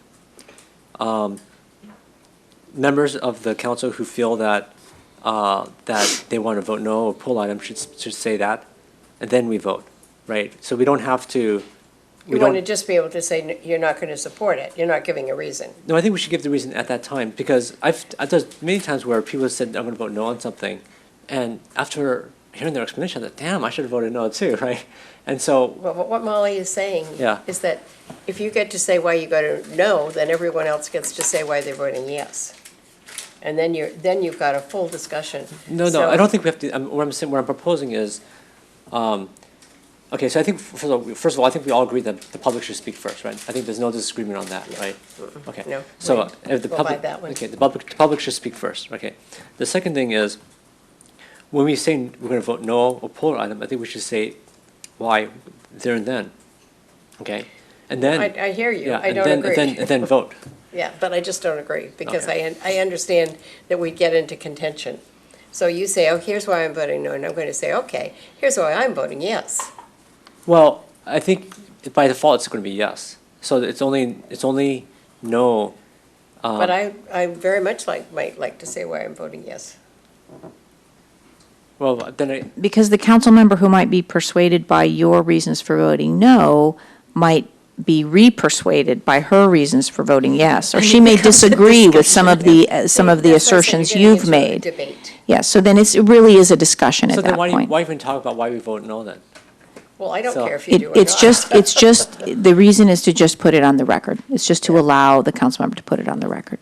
But you don't have to make a comment. Oh, I know that, I know Yeah. that. But I'm just thinking that, because by doing this the way we're doing it, in some ways, we are shifting the power from the elected officials to staff. Because by default, consent items are put on the, consent items are largely staff-driven. And so we're ceding power in some ways to staff, because we cannot, it's hard for us to decide this stuff ahead of time, But you right? can always pull an item off consent. Well, so we'll get to that, right? Yeah, But I mean, but yeah. you always can, if that's so frustrating to you, you can find two more people and pull that off. Yeah, so that's another thing, whether we need two or should it just be one more, Well, I don't know. Yeah. We'll get to that, as we said. yeah. Okay. Um, Right now, Okay, it's still well, three. anyways, Where are we? unless there's Yeah. unless there's a law on this in terms of this is the way the consent calendar is gonna run, I think we should bring this up to council then. Because we have, I don't know how Lydia feels on this, but I think we should reorientate the consent calendar. You know, You I, should do what with it? I think it should flow like the way I said, which is public, we say why we're gonna vote no on it, and then we vote. I think that's the way it should be. I don't think it should be, we say no after we vote, which to me is almost bizarre. I understand what you're No, saying. I think, isn't it the consent, so public speaks on items on the consent calendar, then we are make a given an motion. opportunity to say no on whichever item that's on the consent calendar, and then we are to vote on the consent calendar, and Then you say we are why you- able to talk about why we voted Yeah, so no. that, I'm gonna say reversing the last part. He wants to talk about why you're going to vote no. Why Yeah. you're going to vote no, not after the fact. So you want to do, after we register the no vote, we say why we voted no on it, Yeah, I'm gonna vote. and then vote? Yeah. And what we're saying is that becomes a debate rather than just an explanation. And what you're trying to do is convince other council members to jump on and say no also? I think what we do is we say why we're gonna vote no. If it's compelling enough, other people may vote no, they may vote yes, who knows, right? But the thing is like, to me, it makes more logical sense to do that. Now, to Molly's point, if we say, okay, everyone can say why they're gonna vote no and why they're gonna vote yes, then I agree, it becomes a debate. But if it's just why you're gonna vote no before you vote, to me, it doesn't seem like that big of a deal, the same amount of time. The point of a consent calendar is to save time. So if we just restrict it to why you're gonna say no, vote, we're done, right? It's the same amount of time, it makes more sense. It doesn't make sense to me, but I understand totally what you're saying. But I want my day in court then if I'm voting yes. And I think So that's I guess what this is going to happens. court. Right. Okay, so then I think you should go to council then, right, on this topic, because I think there's a disagreement here. So this Yeah, one would yes. be sequence of consent calendar? Yeah, on the consent calendar. And one thing that might be helpful that So staff can where- do where is are- to do a okay. little survey work on how consent calendars are handled in other jurisdictions. Good idea. Councilmember Tanaka's quite right that it is a balance between the staff and the council. It's also a balance between getting business done versus having full discussion. Yeah, Right. I think we should actually, I mean, this is another topic, maybe we should put it on here somewhere, is, and we used to do this on the planning commission, but we actually used to time it a lot, like, on commissioners, not just on the public. So, you had like a certain amount of time to speak, right? And after your 3 minutes or whatever was up, it just kind of passed around. So, I mean, that's another way to do it, it's like, you could speak on a no on a consent calendar, but you're time limited, right? So it's not, I think the point of the consent calendar is to limit the amount of time that this is taking. Yeah. And that accomplishes it, right? So if you have a time limit, you can't filibuster for 2 hours on a consent item, right? It's going to be, So you want to give everybody a chance to talk on the consent item for 1 minute? or something like that, right? There's some sort of time limit, right? So that it's, I mean, not, Then actually. I don't think then it's the consent No, calendar no, anymore. no, I mean, what I'm saying is more to the point of, in general, actually, I think in general it's not a bad idea. Because on the commission, this is what we used to do. We used to Yeah, use. I know, yeah. And it's actually, does have some benefits, because some people talk a lot, right? And Some people So- talk a lot, and yes. so it makes for a very long meeting. So it's not such a bad thing to have a time limit, too. Okay, so you want this, so we're going to say to the council, under the consent calendar, we need more discussion, is that correct? Yes, please. Yes. Okay, we don't like the way it's heading at this point. Correct. But The I do sequence think- of it. Sequence. But Molly, you also said you would check with some other jurisdictions and see what they do. We can bring you some basic information about how consent calendars are typically handled. I Because think we all we're not should- the first ones to have these questions. I think we all should be required to go to 3 other cities and go to their council meetings. Have either of you done that? I have. I've been to, I've been to. I've been other to meetings. It's numerous. just really very helpful. Mountain View doesn't run their meetings anything like we do, and they start at 4 with their study sessions. I have another one under H, council request to remove item. So I know it's 3 council members. I'd like to see if we can go back to council and ask for 2, I agree.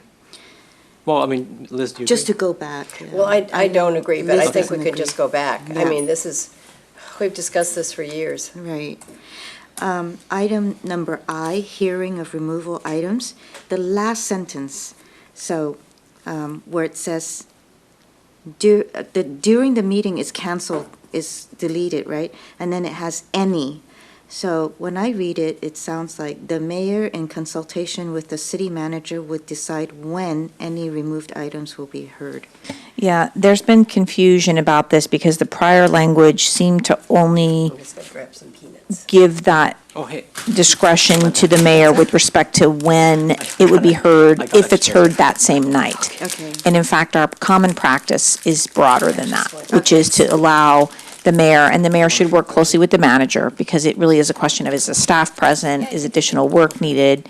You know, is it gonna be that night, and then when, or if it's not, when is it coming back? Okay. Then J1, second bullet, is that supposed to be capital letter? Yes, that would be consistent formatting, thank you. I'm done with this page. you're Okay. talking about 13? Huh? 13? 13, you have more on 13? No, you're talking about page 13. Oh, right? yeah, I'm done with 13. Yeah, sorry, there was just an item I was looking for, I just lost it. 1 second here. Apparently, there used to be something called the council top priority work plan. There is. Well, Oh, here it is. I deleted yeah. it because we don't do that anymore.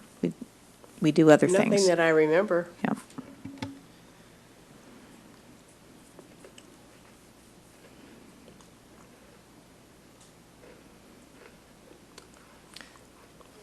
Okay, Did you yeah, comment so on sorry. J? Yeah, that's what I was gonna talk about. I thought you'd find that one. Yeah, sorry, yeah, okay, I was gonna talk about it, then I got interrupted by my short breath here, so, you know, I see items on consent calendar where there are like millions of dollars on consent item, right? And to me, it's just very disturbing that we have so much, I think, as policy, anything like over $1 million should not be on consent calendar. It just seems, it's very, very unreasonable. Well, Do we this have a addresses policy that, to that? exactly. No, so this question has come up from time to time over many years. So contracts that are consistent with the city's regular work, or where the work is provided for in the budget, they go on the consent calendar even if they're large, and Councilmember Tanaka's quite correct that some of them are very large. So you could, if you wanted to, set a dollar threshold. It would increase the number of items that are on your action agenda. And some of them would sort of seem somewhat routine and consistent with regular city operations, and maybe there's not that much policy input. But that's entirely a discretionary call for the council of whether you want to have a dollar threshold and see those items move to action. I don't think we've ever done that, so it's probably a good discussion with the council.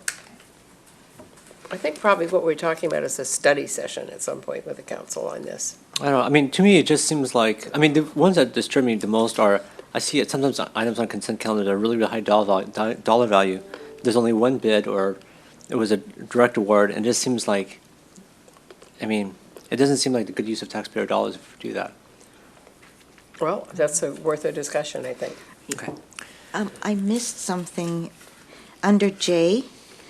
The consent calendar portion is the section where administrative and non-controversial, there's a word missing between. So Yes, there I think is. it's items, or maybe. Yes. Be good to add that. Yeah, good catch.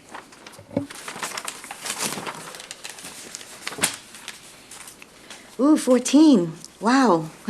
Plowing through. That was easy. So on page 15, the second bullet point is where I actually thought what Councilmember Tanaka was talking about. Is this where there should be a dollar amount attached to it? You know, the value? Yes, so we'll highlight that as a question Okay. for council. And again, the issue is just, managing the number of items on your action agenda. Yes, absolutely.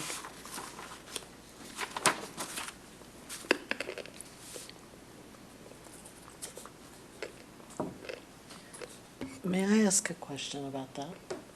So if the council does decide to include a dollar threshold, is there a way that they could come to the meeting and recommend that items be added to the consent calendar if they're agendized as an action item, and you read it and you're satisfied that even though it meets the threshold that requires it goes to action, but you say, we don't need to discuss this, we accept this, could you then say, put it on the consent calendar? That's a really interesting question. I don't know that anybody does that, and we can see, frankly, what many councils do is they just deal with an item very quickly. It gets called. think that's what we should The do. chair We should do says, it very any quickly." questions or discussions? Seeing none, is there a motion? Yeah. And then you vote. Yes, I think It- that's, It's not our culture here. I think council But we members should be doing almost that. feel a sense of pressure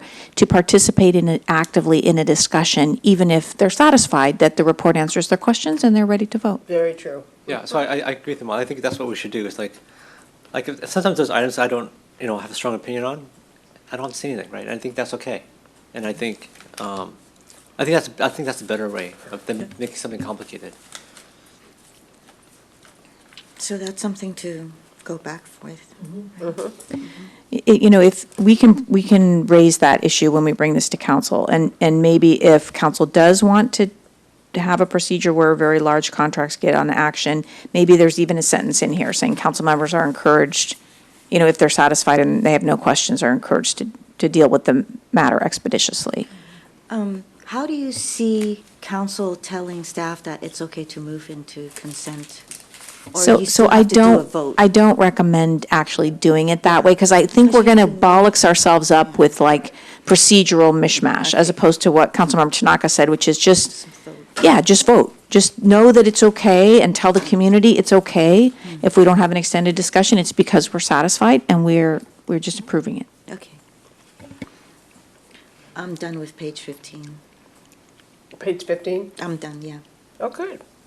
So actually, I'm just kind of fascinated by the contract for goods, general services, professional services, public works projects, dark fiber licensing contracts.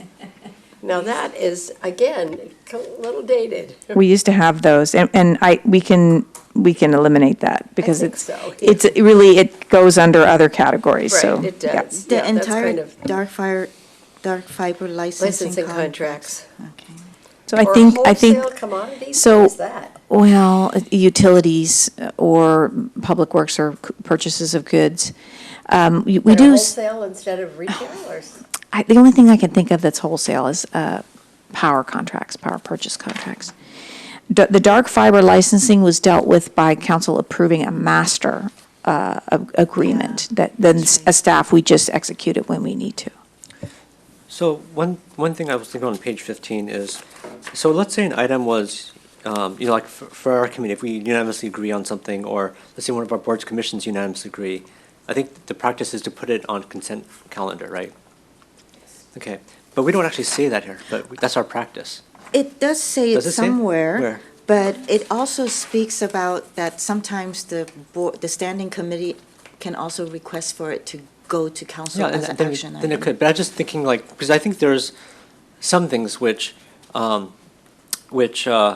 if when the board's commissions committee agrees fully on it, right? It's at the bottom of page 15, council member.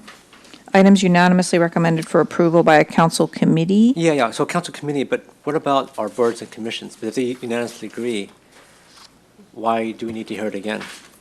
On the top of page 16. Yes. So let's flip the Oh, I page. see, okay, yep, sorry, I was, Uh-huh. so we do actually have, but we just don't do it. Maybe we should. You're welcome to enforce the practice. Why don't we do that? So under K. Because it's a Moving on- moving on. recommendation. Under K, I remember when it used to be 3 members, I think, who could bring a colleagues member forward. Is that a change?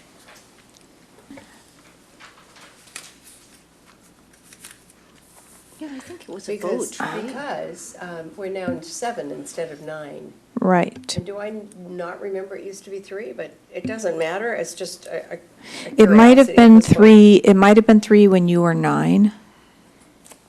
It needs to be at least 2 if you want to mirror the general idea that it takes a second to even have discussion. Right, yeah. So I think that's not a question. But the best colleagues memos would have 3 people on them, so you already have a head start, which you did the other night, exactly. Yes, and then the question would be, so you could make that as a requirement, if you wish to actually require there be 3? But I think the challenge with that is sometimes because it's only 7 people. If you ask 3 people, and the one person says no, to ask for a third person is really hard because then you have a Brown Act issue, right? So That's I right. think 2 is better because. Then you might just Yeah. stop there and then Yeah. just bring it to council at that point. I agree with that, council member. I think that would be the best practice. But you wouldn't object to 3. Well, I would object to 3. Well, you were part of 3 last night. What are I you know, talking but I still about? think we should have 3. No, just you because- can have 3. It's just a minimum.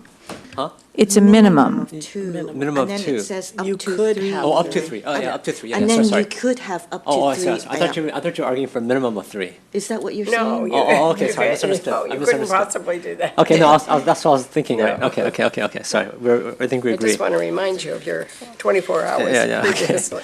Okay. Okay, we can be more clear that it's a minimum of 2 or up to 3. Okay, that makes sense. So on the colleagues memo, does there need a wording in there for a expected return date, acknowledgement date, or when is it going to go to council? Yeah, so Or- in my time of working for Palo Alto, I can say that the turnaround time on colleagues' memos now, and I just had this conversation with the city manager this morning, is so much faster than it's ever been. My chocolate. It used to take many months for a colleagues memo to get onto the agenda. And we're now responding to them much more quickly and actually with more substantive staff response as well, which I want to kind of caution us all to think about because we have more colleagues memos, we're putting them on more quickly, and we're putting more staff work into providing some context. And we could go too far and actually then be distracted from our core priorities. So That there is never such has. a good point, because I have seen that happen, and it happened in one of the previous councils that neither of you were on, but it meant that not only do we go late, we often had to schedule another meeting the very next night, because we couldn't get through everything, so that's really a good admonishment.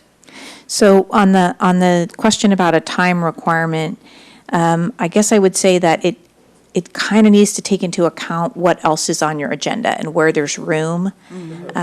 Okay. Yeah. Yeah, I see that originally it says within 2 meetings. I thought that was way too short. We've never done that. Which was what prompted my question, is there a turnaround time? But then that last sentence, the Brown Act requires the public be fully informed of the potential action by the council via the agenda 72 hours before a scheduled meeting. What does that, where, Right. in So the sequence, where is that one? So the reason that's there is because of the sentence before, which is action. So colleagues' memos are supposed to raise a topic. And usually the council doesn't do anything other than say, yes, we want to work on this, and we're going to refer it either back to staff for more work and it comes back to council, or to a committee or to a board or commission. Sometimes action can be taken that night. On a very, very simple one. The one that comes to mind is 2 council members or 3 brought forward a colleague's memo to spend $5,000 of council contingency funds to support the donkeys in Barron Park. Oh, And so that was pretty simple. And so we were able to bring that with an actual action to do that night. But the point about the Brown Act there is if you're going to do that, you need to be really clear with staff so we can make sure to put that proposed action on the agenda. It can't just be council will discuss support for the donkeys. It has to be put council on potential action to move the money, blah, blah, blah. and so therefore it needs a 72-hour notification, publication. You know, what it really should say there, council member, is it should go with the regular agenda. So again, like we do way more than 72 hours. So when we're putting your colleague's memo on, that's where we're putting the title. Okay. And so that is not that helpful to have that 72-hour reference there, because it really is going to be, it's either going to be 11 days before, or if there's a revised agenda, then it will be the Thursday before.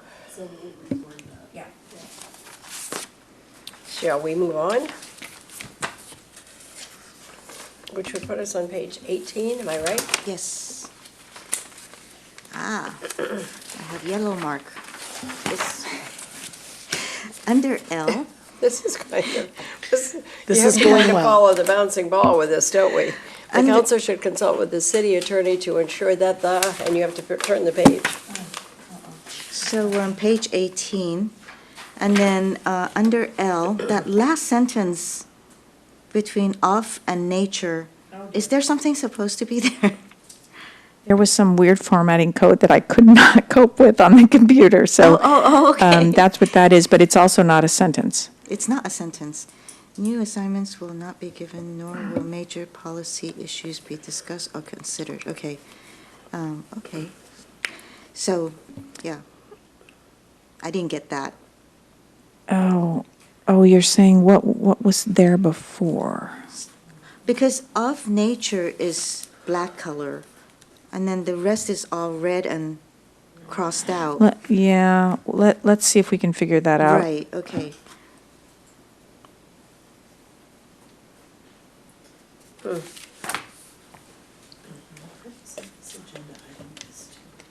Oh. So this is referring to the council member questions, comments, and announcements section At the end of the meeting? at the end of the meeting. You can't give assignments during that time, and you can't discuss Major policies. major policy. But what, Looks like yeah. it should be just a period after considered, but I don't know what. Give me There a, is. yeah, give me a nature is. minute to find the electronic version of this, and we can come back to that if you Okay, want to go yeah. on. I just didn't want it to go anywhere like that. And it's got that it's got that semicolon too, so there may have been something beyond. Why is the closed session just completely, That's a good point. Because it's moved somewhere else. It's moved to the next page. But this is right. 19. Then M should go away too oh, then. Yeah. okay. So it's on the next page under S. But you would take out M, closed sessions also. There's another one in closed sessions too. I remember just reading it a few minutes ago. Yeah, we need to put this all together in one place. This is Yeah. some of it was in an earlier section on different types of meetings. We That's don't right. handle closed sessions like Right, that right. anymore. So maybe there needs to be re-lettering also? Yes. L and then The close? I would say consider the formatting something we need to do completely. Okay. Yeah. Then I have on O for rescheduling, the continued items, I said no need why, so. Is it addressed somewhere else maybe? Continued. So the deleted text is, I think, text from Which one do you want? Oh. O number one. This one had- It refers to a way that some bodies work, which is you just sort of go on your meeting and then you stop when you're too exhausted or you run out of time, and then you just continue the whole rest of the thing to the next meeting in that order. Well, this council doesn't do its work that way, so we're going to delete that. Okay. You're gonna delete one, all of it? No, we thought we'd replace it with, Items rescheduled to a date uncertain. right, Okay. when council reschedules an item to a date uncertain, city manager, clerk, and mayor shall confer on the appropriate date. Okay. All right. I'll be right back.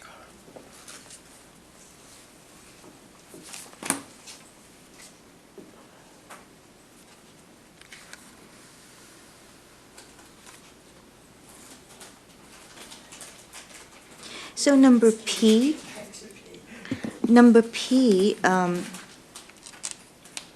adding new items to the agenda is not adding it right there and then, right, at the meeting? So there is a procedure under the Brown Act where that can be done. The standard for doing that is extremely high. So if there were, for example, a major disaster, and you actually, when you're walking into the meeting, you become aware that there's a need to provide certain money for something because something just fell down, and then you would meet that standard of adding an item to the agenda at the meeting. Okay. We've never done it. I strongly don't recommend Yeah. it. I've never seen the circumstances where it's really justified. Okay, because I asked, how does the work, how do we notify the public here? But I get it. This Right, is it for sacrifices, yes, it's for emergencies, and so the public notice is sacrificed. Okay. So I don't have anything for page 19, Greg. So you're done with page 18 and 19 now? Uh-huh, Okay, well, Liz is in the bathroom, so I Yeah. don't know if you want to wait for a little bit. yeah.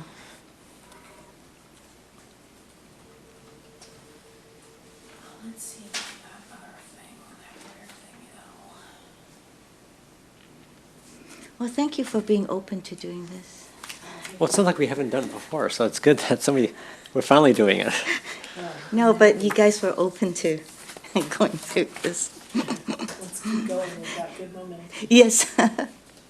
Well, I think the problem is it is kind of like really small stuff, so it's kind of like, I mean, staff have done most of it, and then the thing is, the previous policy and services and council members have done it too. It's just getting it yeah. to be approved as a whole. Yeah, because it seems like we were operating under things that weren't approved, which is kind of weird, right? Or obsolete. Yeah. Yeah, I mean, there's a lot of things about talking about facsimiles, right? I mean, I was like, maybe we should, do we really, I mean, who has faxes still, right? I mean, that's very, does it really? Wow, okay. Yeah, and we do have it, and Do people we actually don't use it use though? it. There, we get sent stuff all the Really? time. Wow, okay. Yeah. But like spam for the most part, I see. the old version.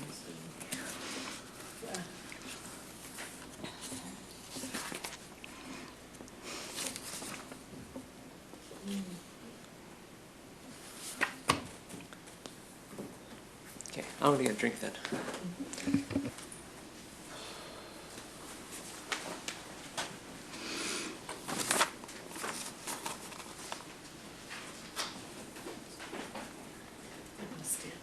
I think the 5-day thing, going back to the agendas, was because we used to produce the packet on the Wednesday before the council meeting. We're taking a break. Oh, okay, because there's nobody here, We used to right? produce the packet on the Wednesday before the council meeting. Right. So that was 5 days before the Monday that Okay. all of the. Oh, did I council break the meeting quorum when I items- left? And everything has to, like, when a council member goes on a vacation or whatever, like, Mondays, put it on the agenda. So now Thursday is the day where we can put it on the agenda.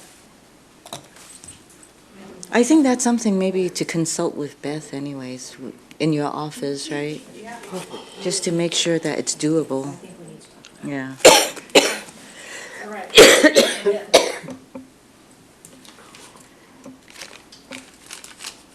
Okay, rolling on, right? I think we just wanted to make sure that you didn't have any comments Yeah. about 18 or 19. Oh, before we went. hang on. Mm-hmm. So we could go now. The font is totally small.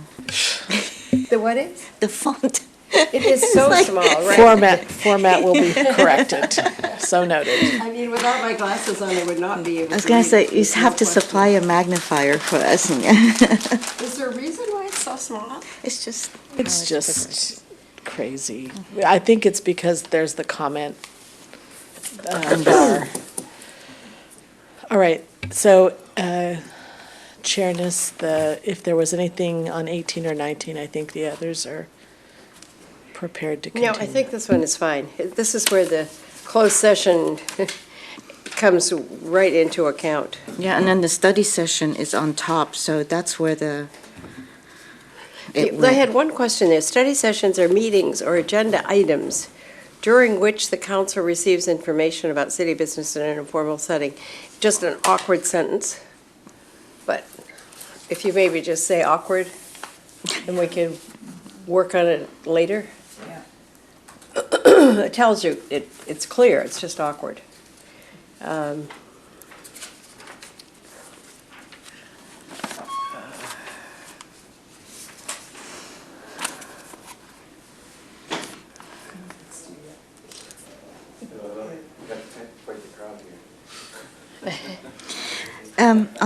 On page 20, I was wondering,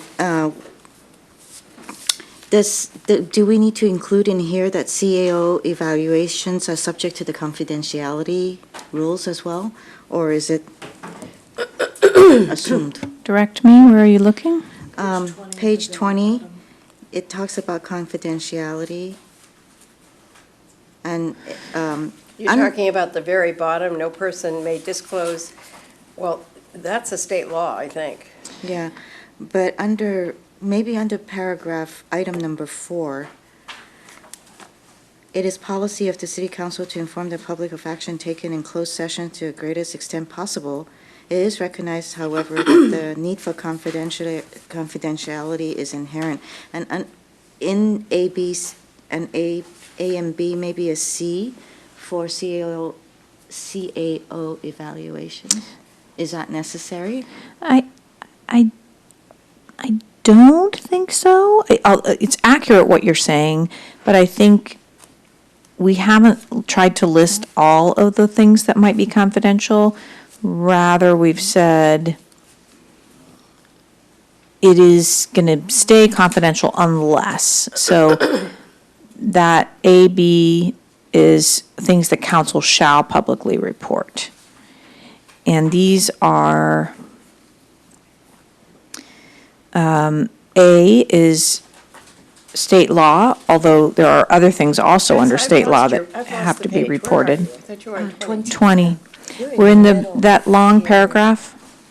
Yeah. Ah, I see, baby B, got it.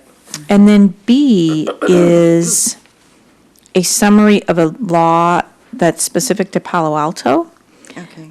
which was a citizen initiative on disclosing certain things coming out Okay. on litigation. So I see, I missed the council shall publicly report. Yes. Yeah, okay, no. This is supposed to be confidential. This is the exception to Okay. confidentiality, right? You're right that this is one of the things that can be a little frustrating. We've included some things here, but there are other things that we do and need to do that aren't included here. So, it's always a little. Public reports? Well, on things we need to keep confidential and why. Oh, I wouldn't want to try to list them all. I mean, there are lots of things that are quite typical that we do, like labor negotiations or real estate, or, as you say, personnel, so CAO evaluations and the like. But there might be other special things that we do that also are confidential. Okay, as long as you don't find it necessary, okay. Then I'm done with page 20. How about 21? Oh, let me go at it.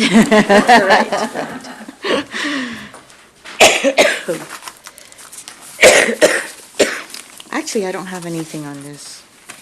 Not one thing? No, yeah, nothing on 22, so, yeah.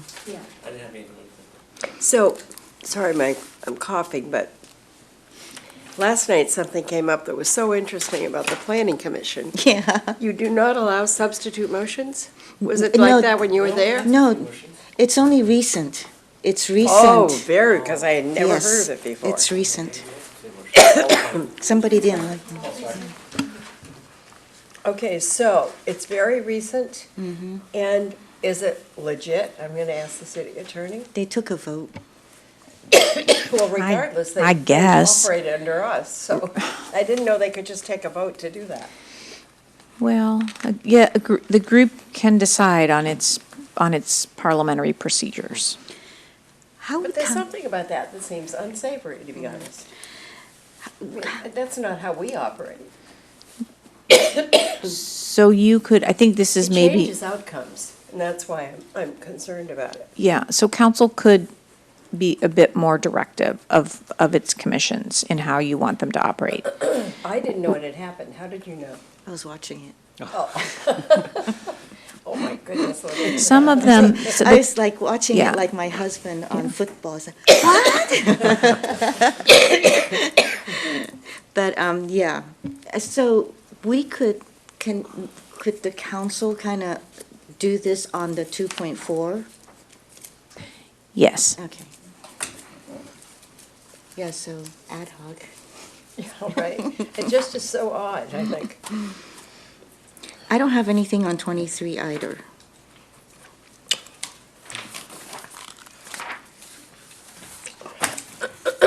Nothing on 24. Now on 25. So I want to just pause a bit on the procedure under motions.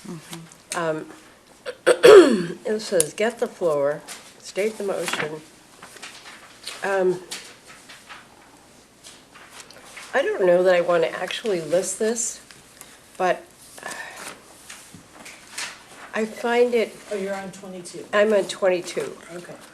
I find it difficult, and in fact, I have a great deal of trouble with somebody having done a motion ahead of time, at home, or whatever it might be, and given it to the clerk. I think that indicates we didn't follow what I think is our procedure of hearing from the public before we make a decision. So is that just my nitpicking? So there are legitimate differences of perspective on this question. Some bodies, and in big cities, it's very often the case that council members have done their homework and spoken to their constituents and have a pretty firm idea of what they're going to want to see and do. Without being at a regular meeting. Right. This excludes, by the way, quasi-adjudicative matters. On those matters, you must keep an open mind until you've heard all of the material at the council meeting. So that's a different ballgame. But on legislative items, oftentimes, council members come really well prepared. Not to say they might not make a change, but they're prepared. Other council members believe it's more appropriate to stay very fluid in your own thinking until the actual item is happening at the meeting. Either way is legitimate. I think our ask as staff is for those council members who do have a really firm or sort of identifiable direction that they want to take, to please give us a heads up so that we can help you identify any fatal flaws or legal problems. Yes, and so we've asked that, and I think council members sometimes do that. It can be helpful for us to not be surprised if it's a very new direction and maybe may present issues. Otherwise, what you get told is, we'll have to look at that. We'll have to do some work and come back. And so it slows down the council's work. And then I think the transmitting of the But that's different written, than- You're talking about coming with a motion? yes. And then Running the, it by you, say, on Monday, and then? yes, on Monday or Sunday, or, yes. Just saying, hey, Molly, I'm thinking about doing this, are I there, should be using Molly more. it doesn't happen that often. still believe I'm that giving a it's plug supposed to for be public, though. encouraging it. Well, right, well, obviously, no decision's been made at that point. It's Well, it a, has been. If I come with a motion that says, I move that we paint this guy, red instead of blue, I've made a decision. So I think I'm expressing my own opinion. yes, and it's a legitimate one. And there are As you said, I've done this a other long views as time, well. And I still actually believe you're supposed to hear from the public before you make your decision. But I guess not everyone thinks that's the case. In other words, why do we bother having a public meeting? At good times for people to come. It was rhetorical, of course. Okay. So, let's go on. Yeah. I have frequently commented to people who have brought motions that I didn't think it was very sporting. Greg, is there anything? No, no. So on page 25, it's the page number. That's 25, and then when you go and you look at the next page, it's 20, and then 21, and then So, 22. again, the formatting is very messed up, because there's a table in there. This thing was probably done using Oh, WordPerfect back in the day. These numbers. You Very wanted to go sorry. see- We've probably redone it so many times. You know, I just finished the roundtable airplane noises strategic plan and the work plan, Uh-huh. and that was like really picky, so Right. it's rubbed off. So I didn't go through the table. I'm assuming it's all good. And then on page 21, the new 21, where it says, Which one is, which train one are we The talking? new No. 21. yeah, Starts with See the table like, letter you'll V, see the debate table and and then the voting. next page. right, Okay. Yeah. Whoa, hold on a minute, Okay. because there's something else here that I noticed. okay. Under 3, This is Oh, which wait. page? I'm still on 23. Okay, 23. Yeah, the old 23. Oh, 23. It says, when a motion is before the council, no new main motion shall be entertained. Well, that's not true. We frequently do a substitute motion that then becomes a main motion and oftentimes passes. So this is a vocabulary issue. So the substitute motion is considered a secondary Secondary. motion.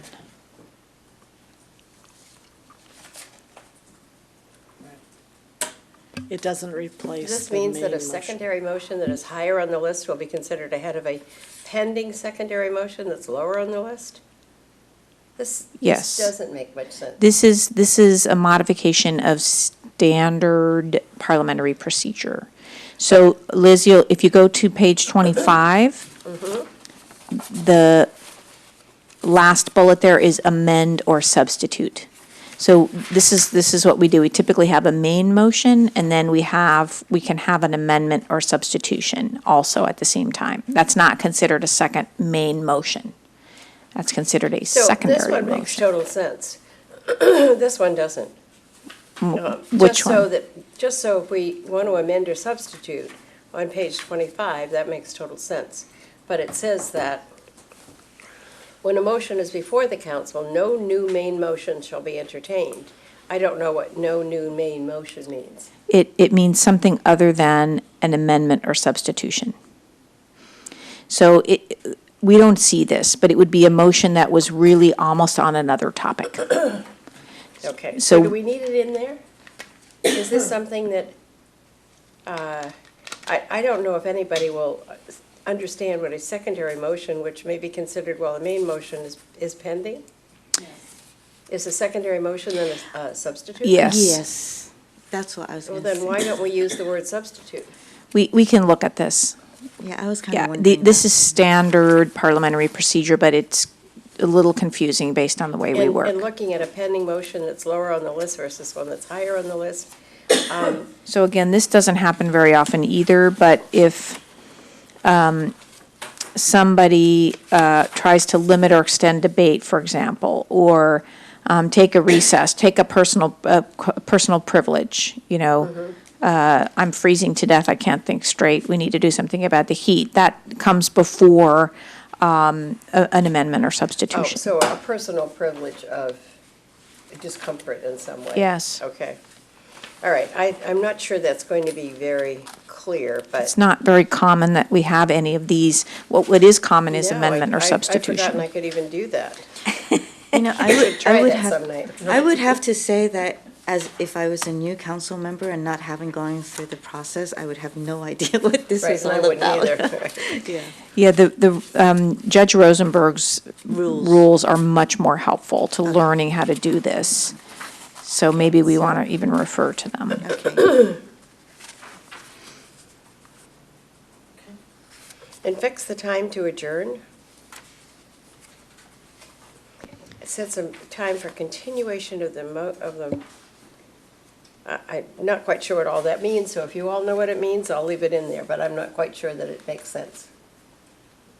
It's Lydia said, you don't traditional wanna be a parliamentary first-time council procedure. member reading this.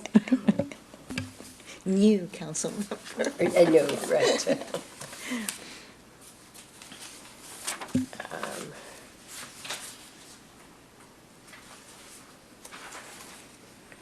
So All I'd of these already are all the forgotten- same. I'd forgotten that you can take a recess, which interrupts the meeting, and it's amendable, but not debatable. You know, I don't see it in here, but we don't do a calling for the vote very often with a necessary vote. Very occasionally we do. Yeah. Somebody So- will get frustrated and Yeah, call the question, and that Question. requires a supermajority, of And course. so what does that take now, 5 or 6? Let me do the math.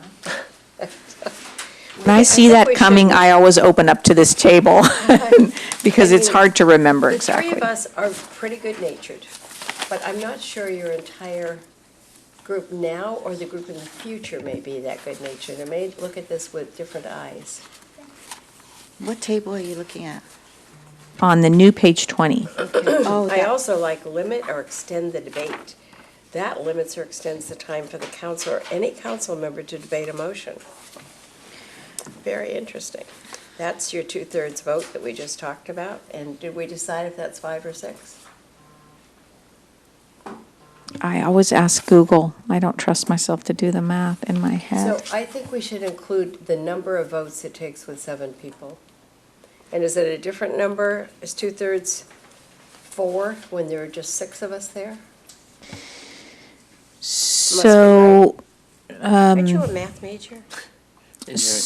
so we've just had some discussion about this. So, for these types of procedural activities, it's going to be 2/3 of those who are present, Okay. so that would not be 2/3 of the seats.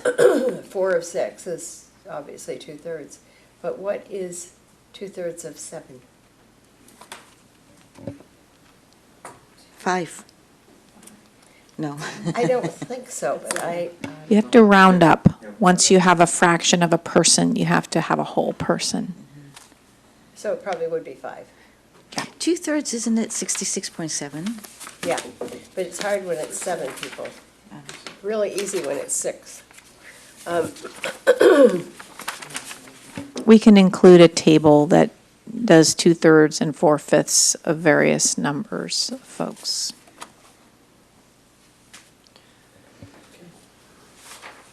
Okay, now, Are we on the new 21? I'm on 20. I'm just Okay. looking quickly at this.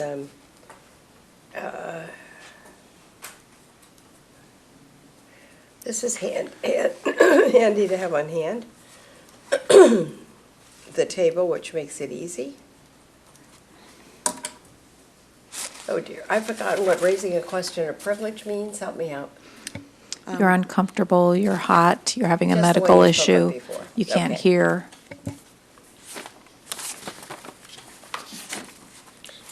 All right, debate and voting. Okay, so on that one, Are you on 21? I'm on 21. Uh-huh. The Roman numeral 5 is not consistent with Debate and the... voting? It doesn't I really think fit it's a with anything else? V. Yeah, I it's a think- V. I think it's a V, not a 5. Oh, it's a V. Yeah, V as in Victor. But there's no There was, other- there was Oh, you motions you. back, Ah. yeah. So sorry. Okay, got it. I was wondering where the V went. Yeah, it points up a formatting problem, which Okay. is, you should never get to the letter V in any list. You've not done a good job organizing yourself if that happens. I'm done with that page. I've just flipped to 20, the new 22. Where are you guys? Yeah, I'm New there. 22? I don't have anything. Because I think this is, again, one of those, for example, motion to reconsider, I always have to ask exactly how one does that. Because, as I remember, a motion to reconsider can only be made by the person who, Was in the majority. and- The reason for that is otherwise a person who is in the minority, why wouldn't they always ask to reconsider? And then you can't move forward and conduct your business. So it's really intended for a person who's in the majority who says, hey, I didn't understand that, or I've just rethought this, and I don't want that result. So this allows for that to happen at the same meeting only, although legislative items can also be brought up anew at other times. So it doesn't mean that there's no other way for the council to take up a similar or the same legislative item in the future. I may not have committed that to my memory in such a way that I wouldn't have to ask you, Molly, when it came up. And then if you notice on the top of the page where the title is City Council Protocols and Procedures, that needs to be flipped around. Yeah. Okay, 22 we're done with? On 23, under W, I think at another page where it talks about quasi-judicial, the planned community is crossed out. Yes, I think we should cross it out here as well, Yeah, because and we then- don't do that And then anymore. throughout the paragraph, it still has planned community in there. Oh, okay. So under policy, there's the planned community. Yep. I think we should take that out, because that's not a zoning procedure that council is using at this time. There's also under purpose. Mm-hmm. Yep, we'll do it throughout. Okay. I'm done with 23. We're getting there. Yeah, we're getting there.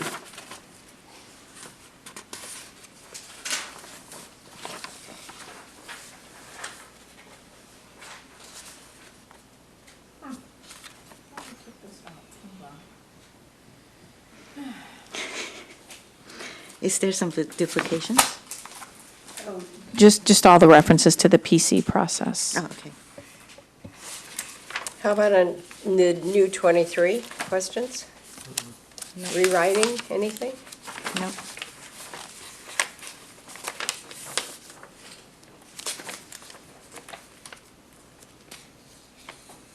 Monique, do you have anything you want to toss in? Nope. New 24 is good. Me too.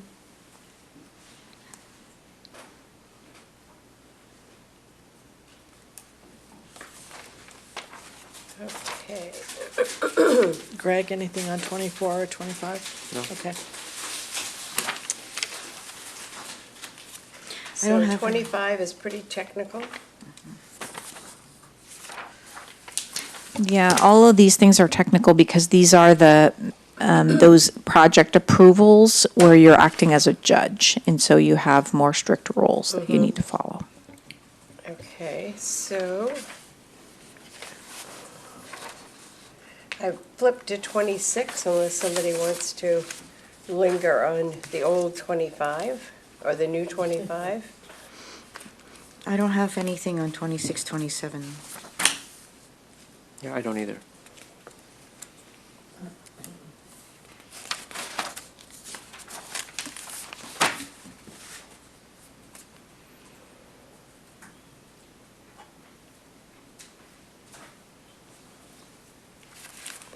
Okay.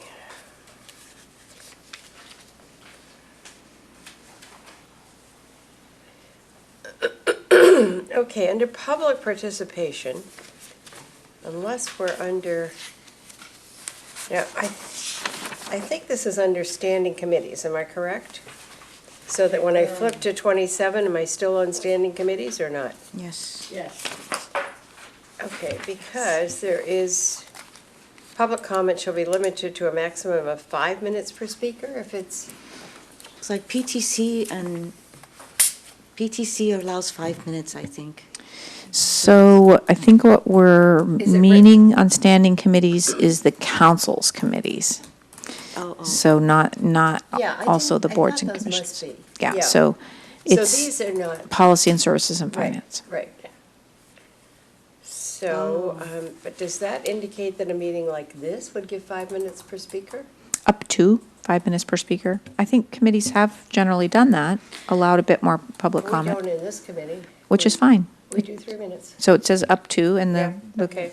chair can say 3 minutes. Yeah, so I was reading, the reason it's given 5 minutes is because it's the policy of council to use this and to go into deeper depth than what was possible in the time allotted for council meeting. This is under the policy section.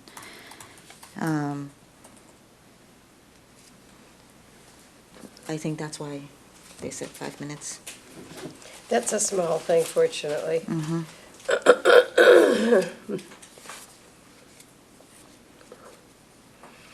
There is a definition of an ad hoc committee, interestingly enough.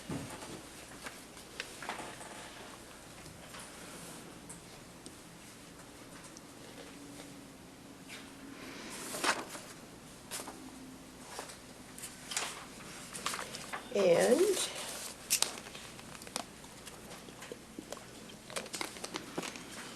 we very seldom use committee as a whole. So actually, we should, when we reformat this, we need to mark that as new because that actually would be an addition.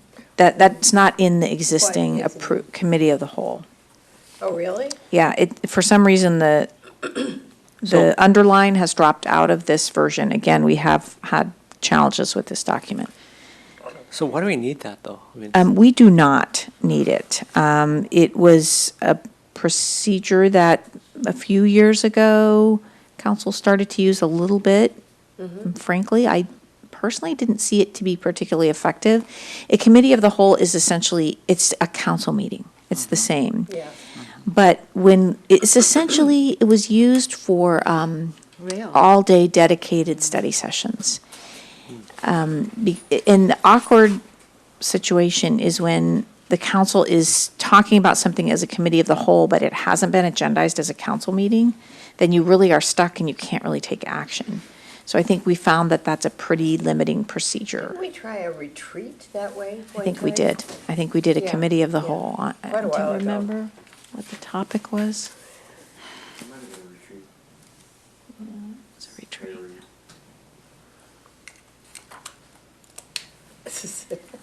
I'd just be happy to delete it. And if you take it out of these procedures, doesn't prevent you from using it and doing it in the future if you want to.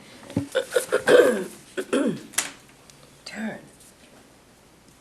So is the preference to leave it in or remove it, that committee as a whole, the committee as a whole? I don't have any strong feelings about it, to be honest. well, I don't feel very strongly about it, but I mean, if we leave stuff in that we don't need, it just kind of makes the code bigger, I mean, the handbook bigger unnecessarily. So in general, So you want to get rid of it?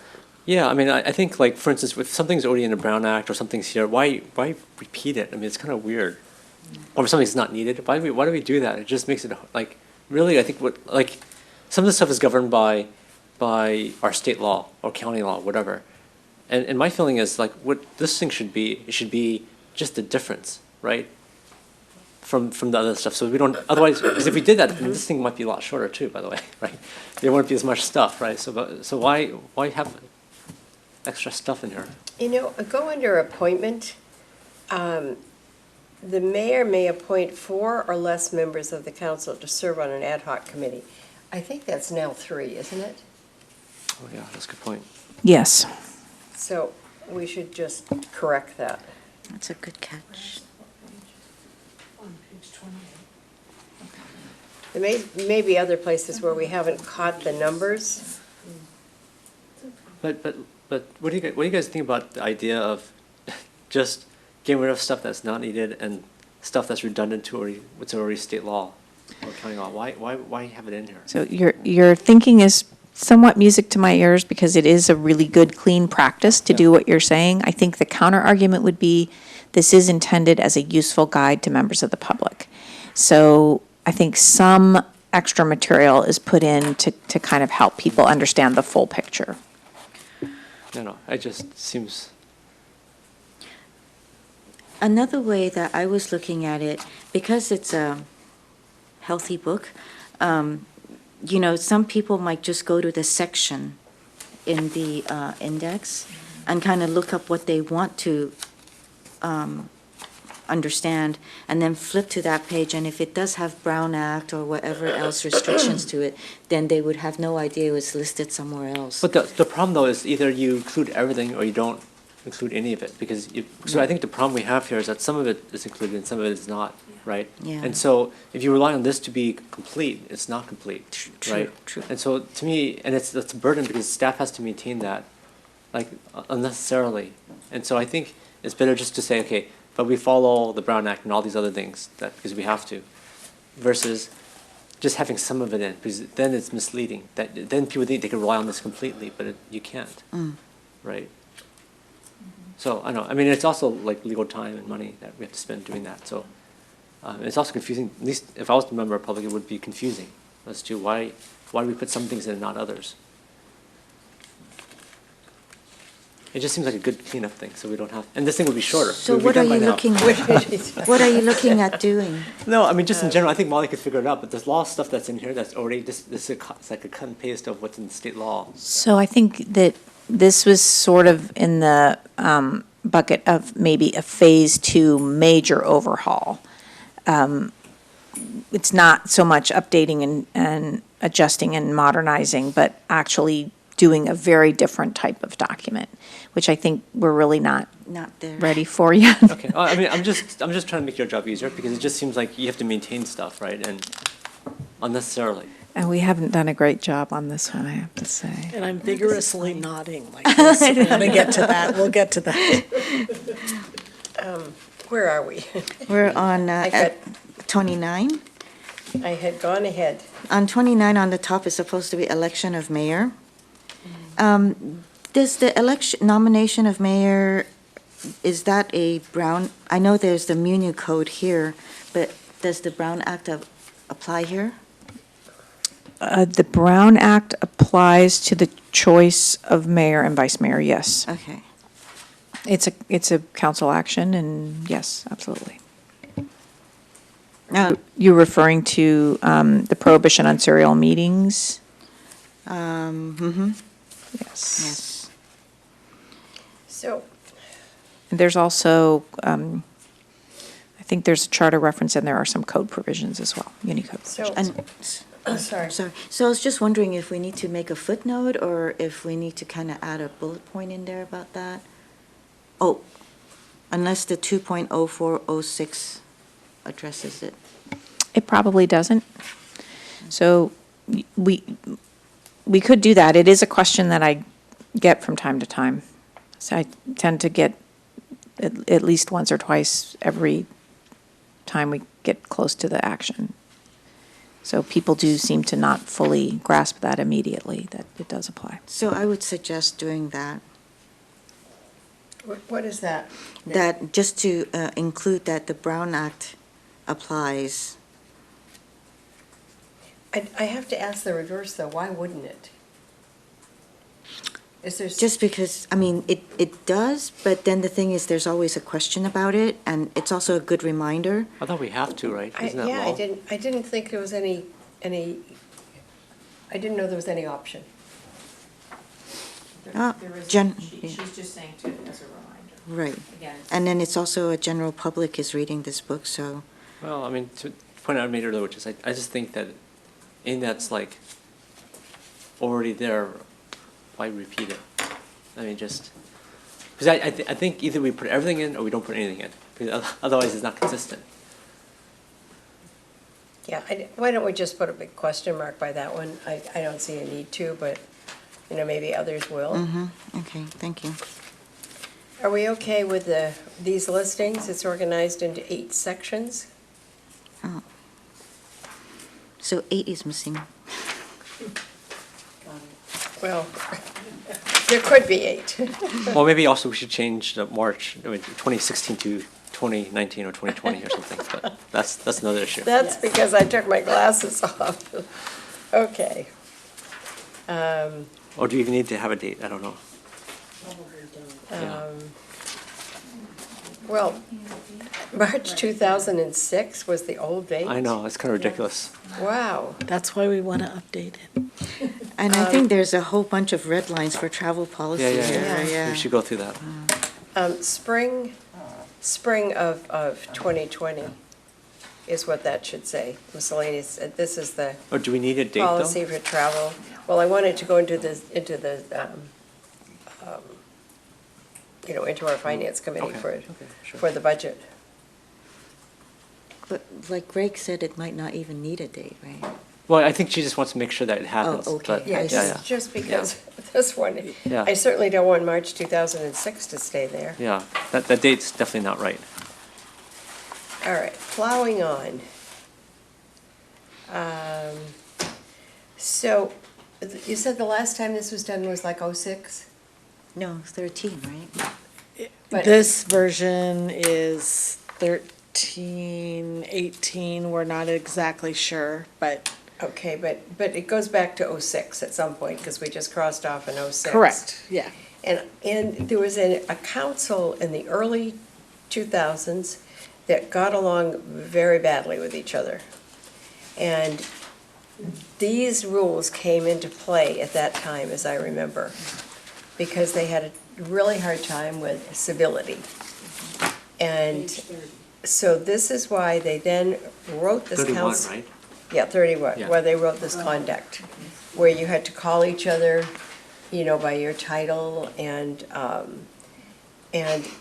practice civility and decorum. I was wondering, what is private encounters, So, But now I know, thank you for that. so, that is funny, isn't it? So anything on that, on 31? No.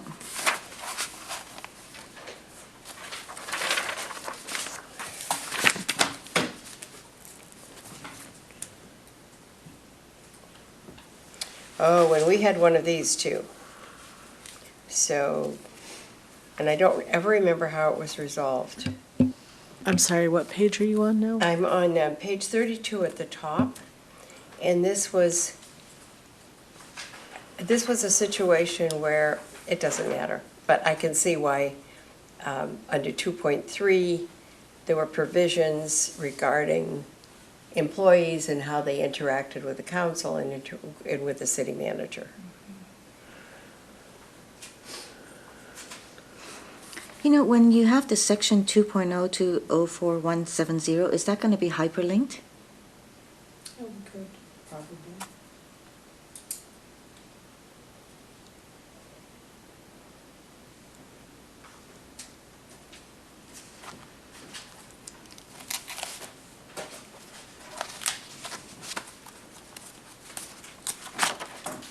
And I think this is an important one. Never publicly criticize an individual employee, including council-appointed officers. Criticism is differentiated from questioning facts or the opinion of staff. Very interesting. Does that also make sense to do it for commissioners and board members? Maybe. There's a lot of things in here that can go in there, actually, Right. but we're not supposed to talk about it. Okay, I'm flipping to 33 unless you have something on 32. No. I think we just talked about this the other night. We talked about, representing, who we represent when we go out and talk to other boards. Do we announce that we are there on our own volition, or do we say we came at the request of our city council? Which item are you on? I'm on F, F. on 33. I don't think I've ever been asked to go to a staff meeting. Has anyone else? No? No. So But these are all in here for some reason. And So I guess F, what did you want to change on that? on which one? F. No, I think that's fine, don't you? Oh, no, I thought you were saying something about F. No, I said it's the okay. one we were talking about the other night. Okay. I thought you wanted to change it. So. No, Okay. no. And here is the 1 hour rule that we all know about under H. Yeah, so actually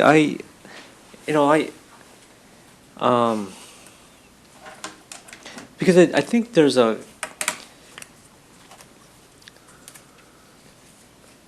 I'm wondering whether that should change. And the reason why is because there's kind of we appoint officials to run the city, right? And by limiting to 1 hour, I wonder whether that is limiting our ability as elected officials. Now, the counter argument, of course, is do we tap staff resources too much, right? That's the counter argument to it, right? Well, now that there are 7 of us, but that's still, 7 hours? yeah. Well, conceivably, right? But Well, and 1 hour for each person you might spend time with, so it could be a lot of hours. I think most people don't do that. Yeah, I think so. Am I right? Huh? I think most of our current council members don't go substantially over the 1 hour rule. I think that's fair. We tend to interpret the rules somewhat generously because we try to Right, respond right. to council members. Yeah, which is, This doesn't say that no more time than that will ever be invested. It says that preliminary work can be done, and then council members should really get with their colleagues and decide that as a group, you wish us to do more in-depth work. Because otherwise, it's possible that, that one of the main resources and assets that the city has is the time and attention of its city employees. And so we're supposed to be doing certain things that you've said are your priorities and you've approved them. And it's possible that our time and attention could get frittered away or hijacked by maybe just one member or one or two members, when really you as a majority should direct the use of that asset. and I often hear from some of our staff that the citizens in our community take a great deal of their time. I don't know how we control that, but I've often heard that. And the staff doesn't often feel that they have the right to say, I'm not going to meet with you. So I'm not suggesting an answer to that. I'm simply reflecting something I've heard from staff. But I've also heard members of the public, in fact, I think we all got the email today, I forgot who it was, let me see if I can find it. But someone emailed us today saying that, or maybe not.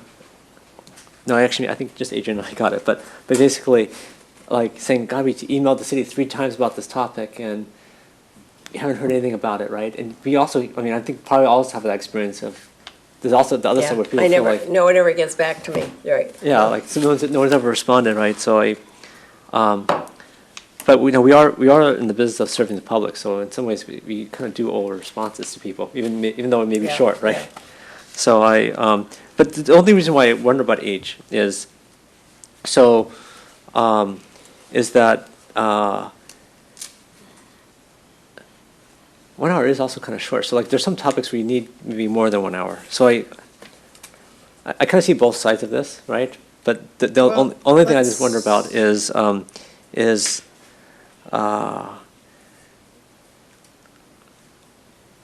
yeah, I don't know. I mean, Let's circle it and send it to the whole council. okay.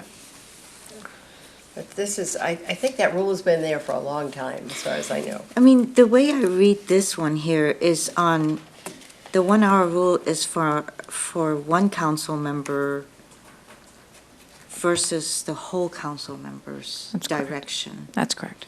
So it'd be something that,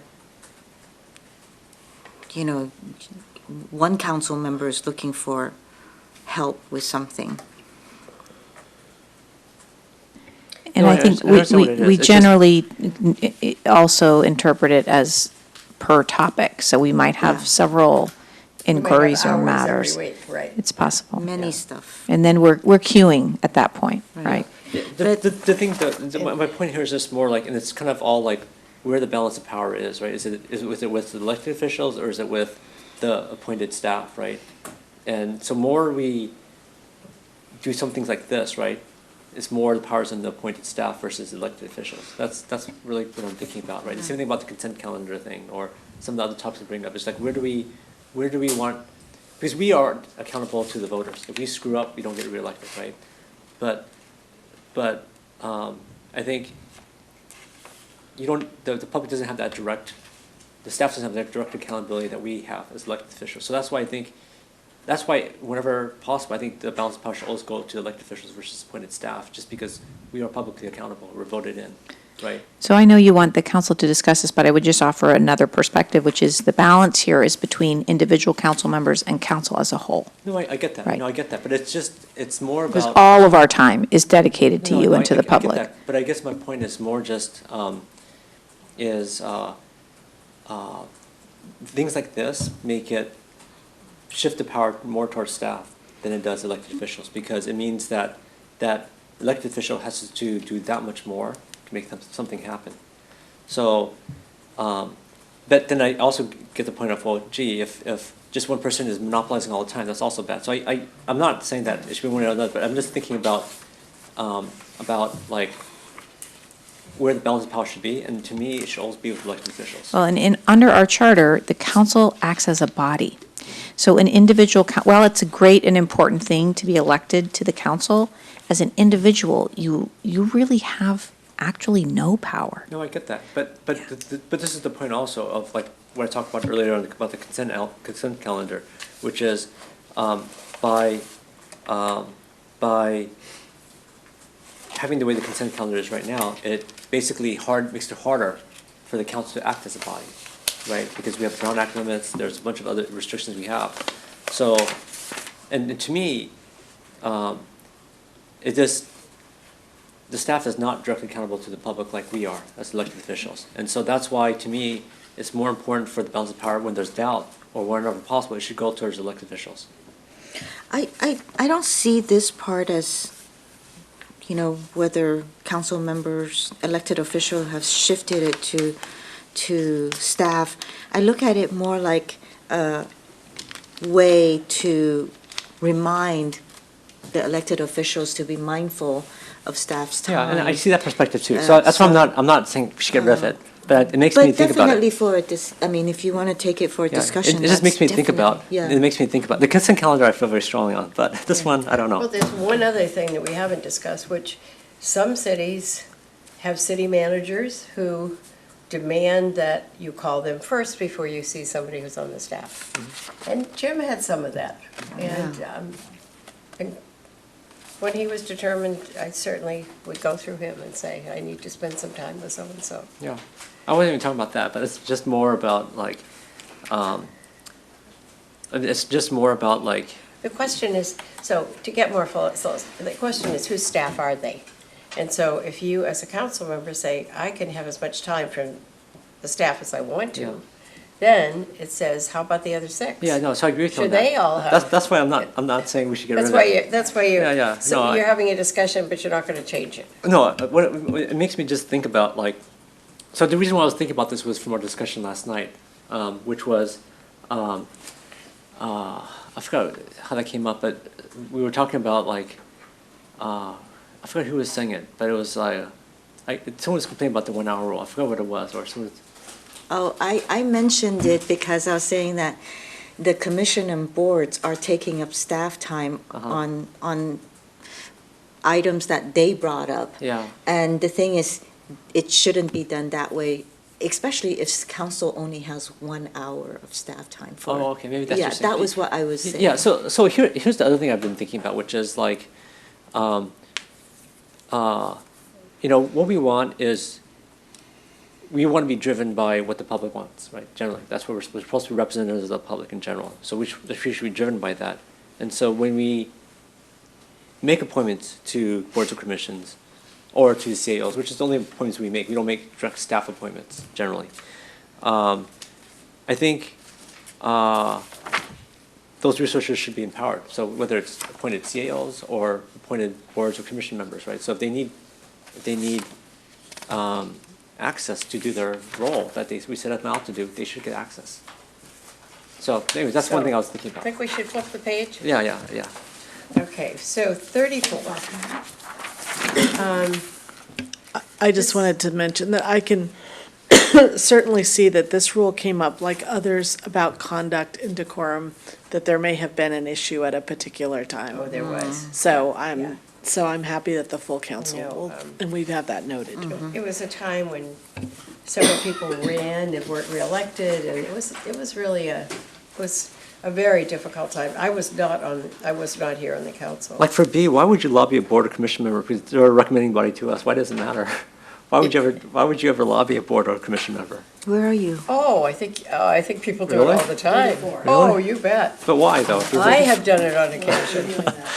Sure I have. But why though? Because it's a recommending body to us. So why does it matter? Because it's tempting to have them vote Well. for something you want.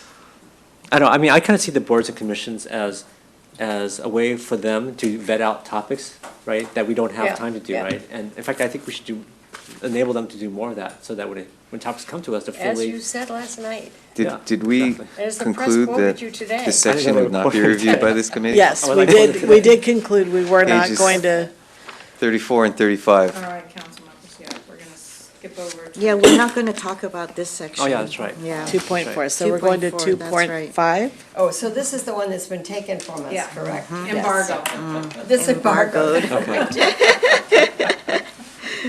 So We're can we making great discuss staff progress. conduct with city council or not? Yes. Yes. So on this 2.5 staff conduct with city council, if staff or or the CAO, better the CAO, have concerns with individuals from boards and commissions or any other body, is it possible for them to speak to council about that? Individual or together? You know, Or does it even go in this section? for what it's worth, I actually have a, I'll call it more just philosophical problem with this section being in the council Are you on procedures and staff protocol. conduct? Yes. Page Oh, 35. really? 35? 2.5 being in this document at all, because this is really not used as a reference by staff. Oh, And so the fact that this section is, So why don't we cross it out? yeah. Although I do agree with it, though. I right, think I don't that- disagree with what Well, it but, I says. mean, what are we It gonna just do? being Go beat here. somebody over the head and say, here's what it says in our protocol? But I think these all seem like A through D seem like reasonable, like, Yeah, kind things of- for staff to do, right? Kind of I- mom and Yes, apple and in pie. fact, Yeah, but the we- question is, how are they going to know it if they don't, Well, it should if this be, isn't their handbook? where should it go then? So- We actually have a staff ethics policy, and it would be appropriately there Oh, is it in there? in the administrative procedures, a handbook, or whatever it's called. Have you ever reviewed it on council?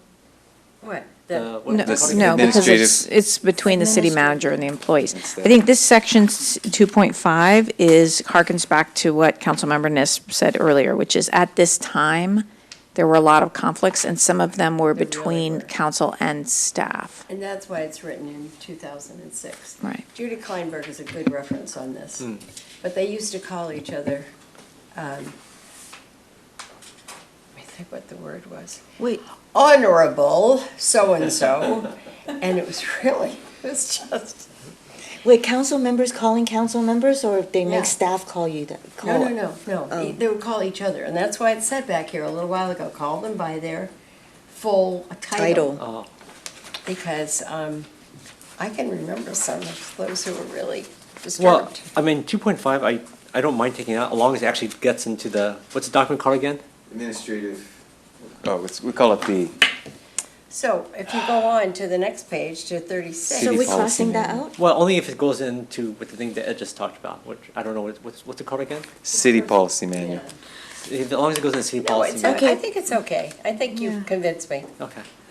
But the So next take page it out. will tell you, Well, if it no, goes leave in- it in. Leave it in, let's leave okay. it. That's fine. As I said, you can beat people over the head with it. Yeah, yeah. So the next page is going to explain a lot to you, because 3.2 says, don't politicize procedural issues. For example, minutes approval or agenda order for strategic purposes. Now, that's about as clear as it can be, isn't it? Do you think we've done that before? I don't think so. No, this Yeah, is yeah. left from that era Yeah. when people were so rude.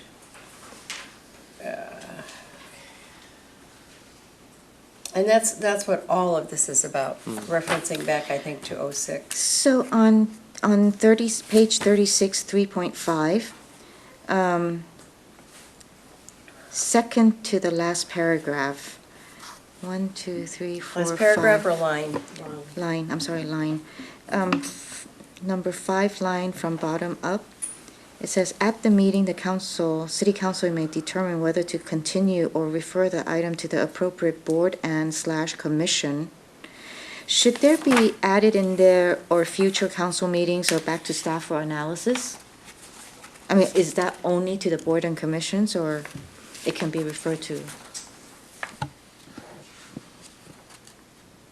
So this is, Oh, planning, yes, this is Planning specific to applications. these planning applications. okay. So this was trying to solve a problem where a project would be before council, and perhaps there were still unsettled issues, and the project applicant was coming in maybe the day before or that very day with revisions to the project. And council was trying to grapple with it, and I think people ended up feeling like, well, wait a minute. There's not sufficient time To for. study. Yeah, to study and to have the public have an opportunity to have input and et cetera. Okay. I think looking at the next page, this is self-evident. I mean, we're a standing committee and we're here right now. And so it says they must respect our work. Well, I'm not quite sure that really says much, but I don't see any sense taking it out. Are you on 37? 3.6 and Oh, 3.7. There must have been a time when council didn't respect the work. Yes. So in 3.7, that happens. That is how it's done. But it does also say in there, because it's once again wagging a finger, the purpose of the meeting is not to work on policy issues. When the mayor and the vice mayor are doing their pre-council meeting. I see. Yeah. Yeah, So you absolutely. can tell that at some point in time, this was an issue.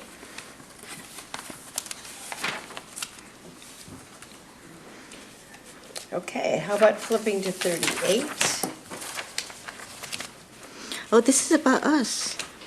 Pardon? Oh, yeah, there you go. What did you say? So this is about us. Oh. Okay, it is about us.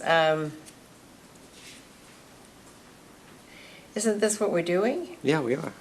In '09 and '10, the council reviewed the purpose and structure of the committee and adopted recommendations on several items related to this. This section documents these agreements related to the committee, which means that we need to be reading this just the way we have been remembering a lot of this was written 10, 15 years ago. Well, the most disturbing thing is that this wasn't approved either. Right? So that's Even worse. So on this, it talks about the purpose role, but where would the working plan be? I mean, I guess I have also questions like, how does matters get agendized? Do staff bring it, or do you, Liz? It says elsewhere, no, so it does say elsewhere in the procedures that council or the manager, or on legal issues, city attorney, brings items to the committees, and that the committee doesn't generate its own work. And I think that's Oh, I pretty see. important, actually. Right. Yeah, I think that's, although sometimes, there have been times when this committee has thought up their own work. They have. And I don't remember what our process has been for, do we think it up and then run it by the city manager and then it comes back to us? I don't remember. Well, sometimes council members have conferred with the city manager, and the manager's conclusion has been that the manager is willing to bring the item forward. If that doesn't happen, then the mechanism that we have for council members to bring a new idea into the workflow is the colleagues memo procedure. So it goes to council as a colleagues memo. But I do know there are times when, I've even said to Ed, isn't this something we should be taking a look at? He says, yeah, I think we should. So some of it is more casual than the very formal way we have of memos and so forth. I guess especially if it's already related to something that is in the works, then it becomes easier just to ask the CAOs. Also, when a project or item is referred by council to policy or services or to finance, is there a time frame for the item to be looked at by P&S or finance? So council sometimes sets one, sometimes council doesn't. And then the procedure has been for the key staff person, so in this case, it's the assistant city manager, working with the chair of this committee to manage the agendas and plan. So I have to tell you, we've gone on to enforcement and Greg and I are over here just laughing. For this reason, council members entering office shall sign a statement affirming they have read and understood these council protocols. So therefore, there must be some place that we sign, right?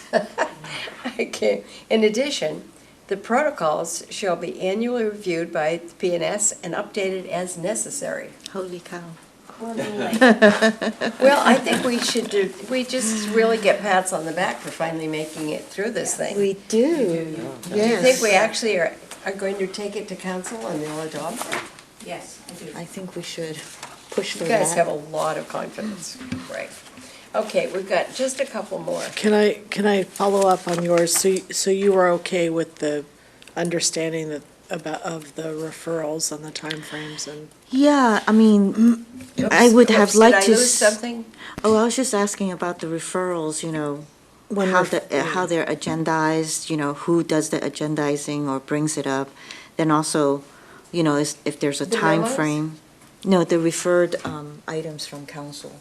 That come to policy and services Oh. in section 4, yeah. Yes, okay. So, I mean, I was just wondering, is that just kind of understood, or is there's some place somewhere that it You may get recalled as mentions? a result of not signing this. And You could write it down. yeah, the last thing is, if the chair cannot attend, then what happens? Does the mayor attend, or do you assign somebody? Well, two, we can't quite run it, right?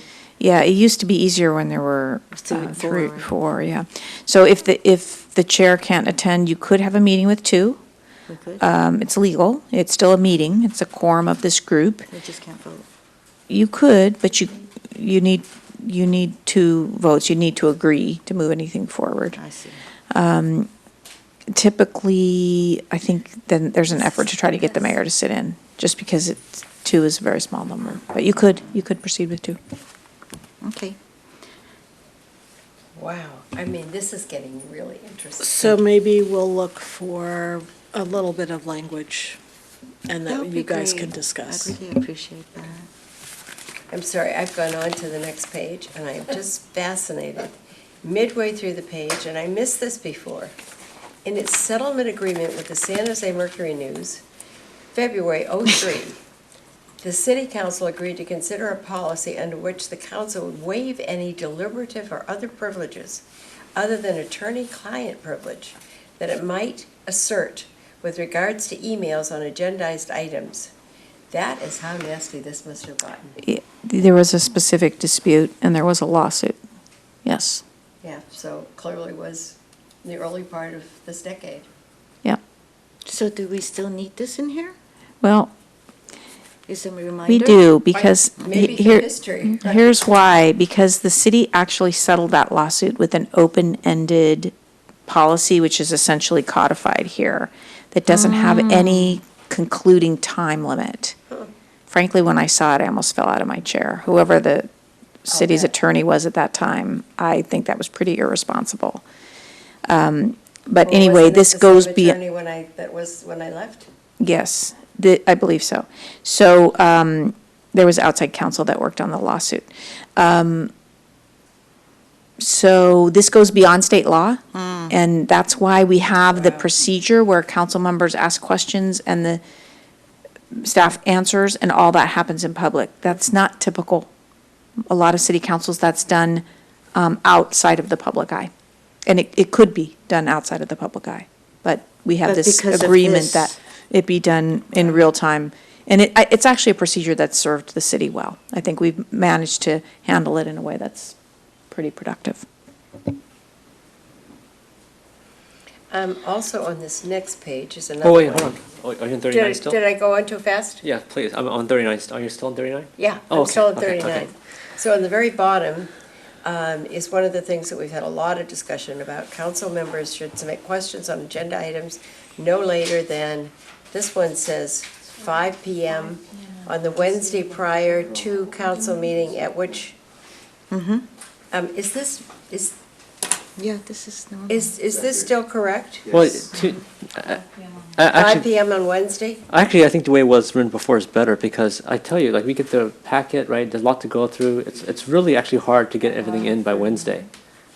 I mean, so, You mean for who to get it all in by Wednesday? for council members. But it comes out on Oh, the they're questions. Thursday. They're Yeah, oh, quick questions, Yeah, okay. question, yeah. So to me, I think the way we had it before is better than changing it, because I always kind of Well, wonder before, it about. looks like it was the Monday prior to the council meeting. That would have been that's 2 days earlier than Wednesday. Oh, I thought it was Monday. I thought it meant that Monday. the No, Monday of it the doesn't council. mean that Oh, Monday. okay, then I like this better. Right. But I like to see this, I don't know, for me, I like to see it as far back. Actually, why 5 PM? This is another thing. So why 5 PM? Because most people are gone by then. So why not just say by Thursday morning, 9 AM, right? Well, because they really are here at 5. No, but I mean, they're probably, 5 o'clock is probably when most people go home. So why No, no, no, no. They're supposed to go home at 5:30. 5:30? Okay. Yeah, they are. I They mean, need to go home. That's when Kim goes, at They need to 5:30. Yeah, well, I was just thinking that maybe what makes more sense is to be Thursday, 9 AM, right? I'm not going to change it. It's been Wednesday at 5 PM for so long, and I think that that's, sometimes that sticks and people remember it. Go with it, Greg, come on. Well, my main thing is I don't see a difference between 9 AM Thursday and 5 PM Wednesday, Well, because. then, if there's no difference, let's leave it at 5 PM No. Wednesday. The thing is, No, it's no nobody's, just for staff, but for us, like on council, we're working 24/7. So it's a difference for us because that means another night of time we don't have. But for staff, I don't think it's a big difference to them. So your top folks are also checking emails late, and that gives us a chance to look Yeah. at that, understand what the questions are, begin to organize who needs to, so that we can hit the ground running on Thursday morning. It does Remember, make a those- difference. Those people go home with their computer. Okay. Ever attentive to your needs, Greg. Okay. Well, Okay, Well- we're getting there. Well, it guys. will go to the full council, so you could bring it up. okay. Right. is this one that you want to bring to the whole council? No, I don't.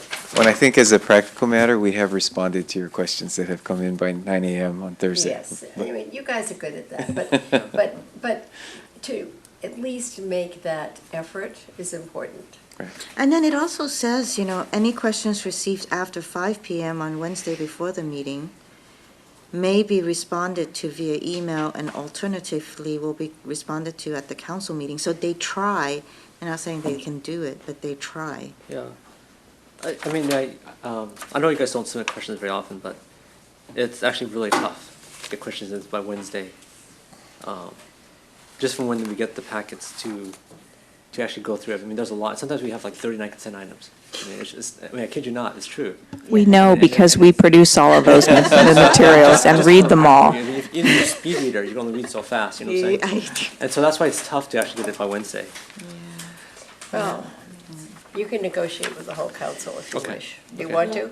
Sure, let's do it. All right, so, Maybe So one we're of us member who also kinda- writes in questions. yeah, so Greg does want to, he wants to bring it to the council. Okay. Yep, got it on there. I'm not in favor of it. The one the next one that comes up, 41, You're on we're gonna make 41. it through Still 40? 40, I don't have anything for 40. Okay, and you know what, I think we're actually done, because this says city council and boards and commissions policy for travel and miscellaneous expense reimbursement, March of 2006. This is all their red lines here.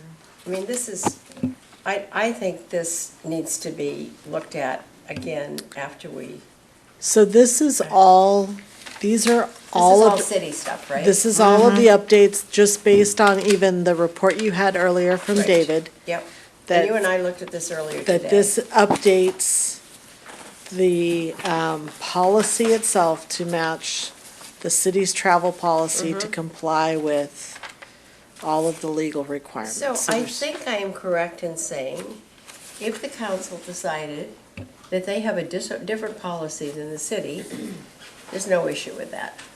As many cities have totally different policies for their council members than they do for staff. So, I don't know that the policy itself is different, that the legal requirements, but well, how the legal the, requirements may not be, but I don't know what the legal requirements, what do you mean by legal requirements? like this stuff related to being taxed, current IRS mileage rates, those sorts of, the amount of the reimbursements, all of the red line that's in here is based on that information that needs to comply with the policy and procedures, things like that. So I just would like to add on page 41, 7.1D. Can you look at the phrasing in that one, please?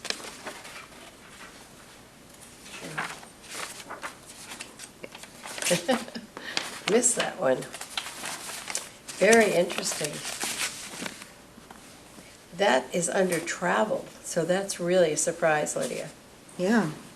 But, so it's also retaining, attracting, right? Uh-huh. But the way I was reading, it says, a city-approved strategy for attracting or retaining businesses to the city. So to is okay? I don't know. That's why I asked you to refer. Well, again, this is, Grammar is that's not why I my- think some of this we ought to look at with different eyes again at some point. This 7.1 is clearly from another era. It really is. And then just a spelling correction on page 42, under incidental expenses, that first paragraph, connection on the last sentence. So are these the same policies that all staff follows as well? Yes, Okay, so it's identical. yes, Okay, yeah. Administrative services went through and made those changes. okay. Then page 43, transportation. It says council members or officials shall fly economy class on the lowest flight available for the most direct route.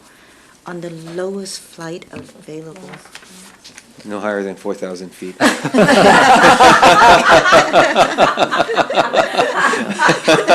That's a noisy flight, too. Good catch. So Lowest if you could cost do something flight, about yes. So under 7.3, are you reading, Molly? She has to. I'm delighted you were here. Thank Thank you you. for coming. Yes, I think you've been incredibly productive, and we got through this. So I'm sure. Only took 15 years. Yeah, Monique will fill me in on the last bit, which she's very familiar with, and I'm not, so you're in good hands. Right, and thank you. Thank you, Molly. Thanks, Molly. So under 7.3, mileage. I have never claimed any mileage whatsoever. Yeah, me either. Have any of you? Do you know you can claim bicycle mileage? Oh, I should get some. I'm serious, it's Lydia, over do you here. get mileage? No, when I you travel? don't. How about skateboard mileage? Not for local travel, like going to Millbrae and San Francisco and San Jose. I mean, Santa where- Clara. You can bike to LA. But there Maybe is, Sacramento? you are able to, you I are haven't gotten able that. to do that. Oh, I didn't know I that. It's think an that's- eligible. I don't think I would bother No, because it's just too much trouble. trouble. It really is. I It mean, is. to keep track of, And 25 or 30 and miles to the putting the city. Google map of the destination along with the bridge toll and along yeah, with the, yeah. but there are staff who do that and it is Oh, an eligible. definitely for staff, right? No, I did when I worked for not this county, but another county, I did that. Greg, check out 45, 45. Mhm. and on the very top, D. That's pretty neat. So how would you be reimbursed for I your don't bicycle? know. I don't know. What does it cost you per mile? Like some number of calories, Yeah. yeah. Actually, sometimes I lose bicycles. Like I've gotten a bunch of bicycles stolen. Yeah. So, but I don't know. So Monique, also, 7.3, then 7.4 is all taken out. So the numbering on 7.5, Yes. okay. Got it. Actually, so I think D should be amended to private bicycle or, Skateboard. skateboard Yeah, of course. or scooter. Yeah, those really are expensive. So slash scooter, Skateboard, is that in the law? That may not actually be part of the city policies and procedures, but you could certainly make the suggestion that be changed. Board. I'll just tell you, this is, I'm telling you, I'm just reading history. The professional neat, and huh? personal contact of members must be above reproach and avoid even the appearance of impropriety. Oh, wait. I'm still back at 45. Okay. So after 7.6, right, reports to council, in the 2015 version, there was a 7.7, 7.8, 7.9, and 7.10. And 7.7 was violation of this policy. 7.8 is mayor and vice mayor additional compensation. And 7.9 was missing its title. And then 7.10, there's support services, I'm not sure what it is. Where did you find this, lady, in the old one? Yeah, Well, actually, you could can we go back to page 44 real quick? sure. So, 44? yeah, because, we have transportation, right, like air transportation, rental cars, private automobile, but I think that's not really considered, because when I travel now, I don't really rent a car, for the most part, I take Uber or Lyft. No, don't you Uber? Yeah, so it's not even here, right? Of course, because this is 06. I know, so that should probably update it, right, because I Right. think who I rents a think car these days? Yeah, because we do reimburse for Uber and Yeah. Lyft, and it, But because it's not really like, it's not spelled out in here, it's not but, either, right? It's yeah. not a rental car, it's not your own car. right, I will double check that because, that's a good catch, thanks. But can you not use the company name? Yeah. And say like ride app share, Ride whatever share. the Yeah, term yeah. is, yeah. Yeah, I mean, I think most people don't rent, well, I can't say most, but a lot of people don't rent cars anymore, right? Well, you know what I do now? I just email from the Uber to the city clerk. Oh, yeah, but theoretically, you're not gonna be reimbursed because it's No, not no. listed here, right? So, You will be, but I think it's an interesting point. We have had staff who've compared the price of a ride share to the cost of a car rental, and there have been occasions where the rental was far less because of, We just did one Peak last price and weekend things in like that. Boston. well, it's also Much vice, less than an also Uber would vice have. versa. It's sometimes, Yes. because sometimes you have to park, pay for parking, and it could be Correct. like, Right. Yeah. so, Yeah, and also yeah. depends, like, if you do Uber Pool versus like, like Uber X or Yeah. right, Deluxe Uber, whatever, right? Are we getting close, everyone? we are Yes. getting close. Well, one thing that We've we got didn't, one more item, you know. one thing we didn't talk about is something that you, or not you, but staff brought up last time, right? They compared our policy versus other cities, right? Right. And, one of the things we talked about, and I thought we were gonna talk about it here, but maybe not, is like, how do we allocate the expenses, right? And I think the way we should do it is we should just take the expense budget and divide it by 7, right? And then, we talked with, I don't know if you remember. This is your travel policy. Yeah, travel policy, that's conversation. right, Yeah. yeah. So, Take what amount? and- do it kind of like Melview does, right? So take the travel budget and divide it by 7, and each council member has it to spend as appropriate to serve the public, But right? ours isn't even close to what other cities Well, I know, are. we get a lot less, but even for what meager amount there Yeah. is, maybe it should. Well, it's, the amount, I think last year was 25.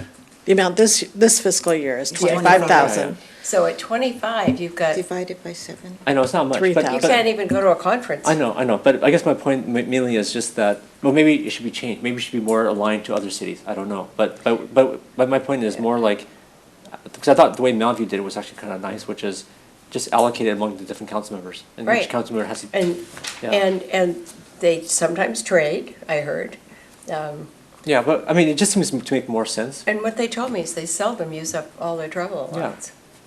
So I just think it's, Well, do you want to, in- suggest some language to put it in the policies so that we have it in there? not tonight, but I will. I'll think Well, I about think it. you have to, because we're going to vote on this thing to go to council, right, and you should have it Not in for a there. while. We're gonna, Monique and I are gonna mess with it. Okay, but- okay. Because I do think some of this, I think we need to go through it again, and some of it's pretty dated. The whole thing? Yes. I don't mean that. And You're as talking we about said travel. at the beginning, we've got, this is the first pass. You guys did excellent work. And then, yeah, we'll keep working on it. Yeah, Keep moving because forward. it's, I don't think it's ready for prime time yet. I'm actually done. You're done. But Monique's gotta get to work on it now. Anything else, Greg? Or should we plan our priorities? Yeah, no, that's it, thank you. Thank you, guys. Appreciate your hanging in there. It's a long, long night.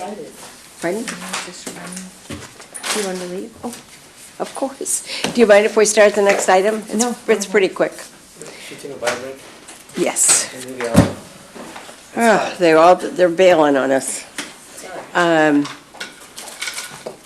So the next one is one you and I have already gone over, so.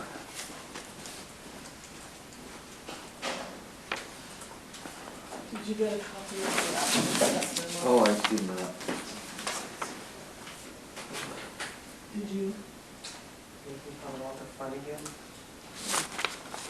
I just report what I report what I receive. Yeah, all right. Yeah, right.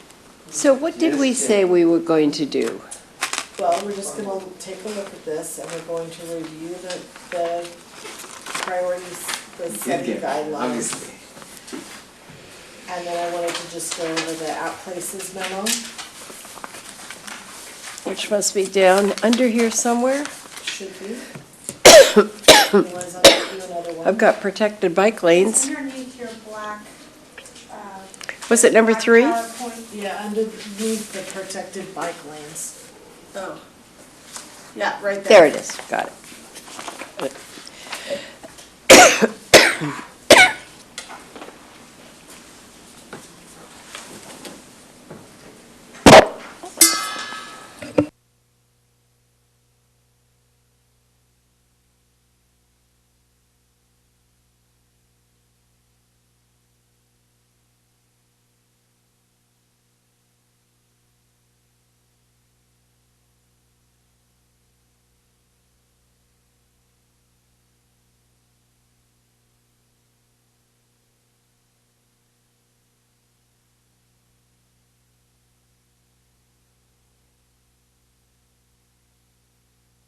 Mike's on, please. You know what, let me have you introduce this. Sure. This is your report. Okay. So you have before you the discussion and recommendations for the 2020 council priority setting Excuse me. process. This report follows the attachment A, which is the priority setting guidelines. In 2012, the council requested that Policy and Services develop a process for the selection of priorities, as well as a way to gather input from council members and the community. So that's what we're here to briefly discuss, and for you to give any direction if that's appropriate, or refer it back to council. So in 2019, there were 4 different priorities. They were selected during the annual retreat. As you know, climate change, grade separation, traffic and transportation, and fiscal sustainability. So one of the second attachment on the initial report were the open-ended questions of the 2018 National Citizen Survey, as well as some previous years, which give you an idea of how the community felt about certain issues. The 2 questions were, as a resident of Palo Alto, what one change could the city make that would make you happier? It shows you how those responses were ranked in 2018, 17, and 14. And then the second open-ended question was, as a resident of Palo Alto, what one thing do you believe the city does well and would want to maintain? So you have those also to inform the discussion. Tonight at Places, you have an additional bit of information. The council members were all solicited for their thoughts on what would they like to have considered as priorities, and those are listed there.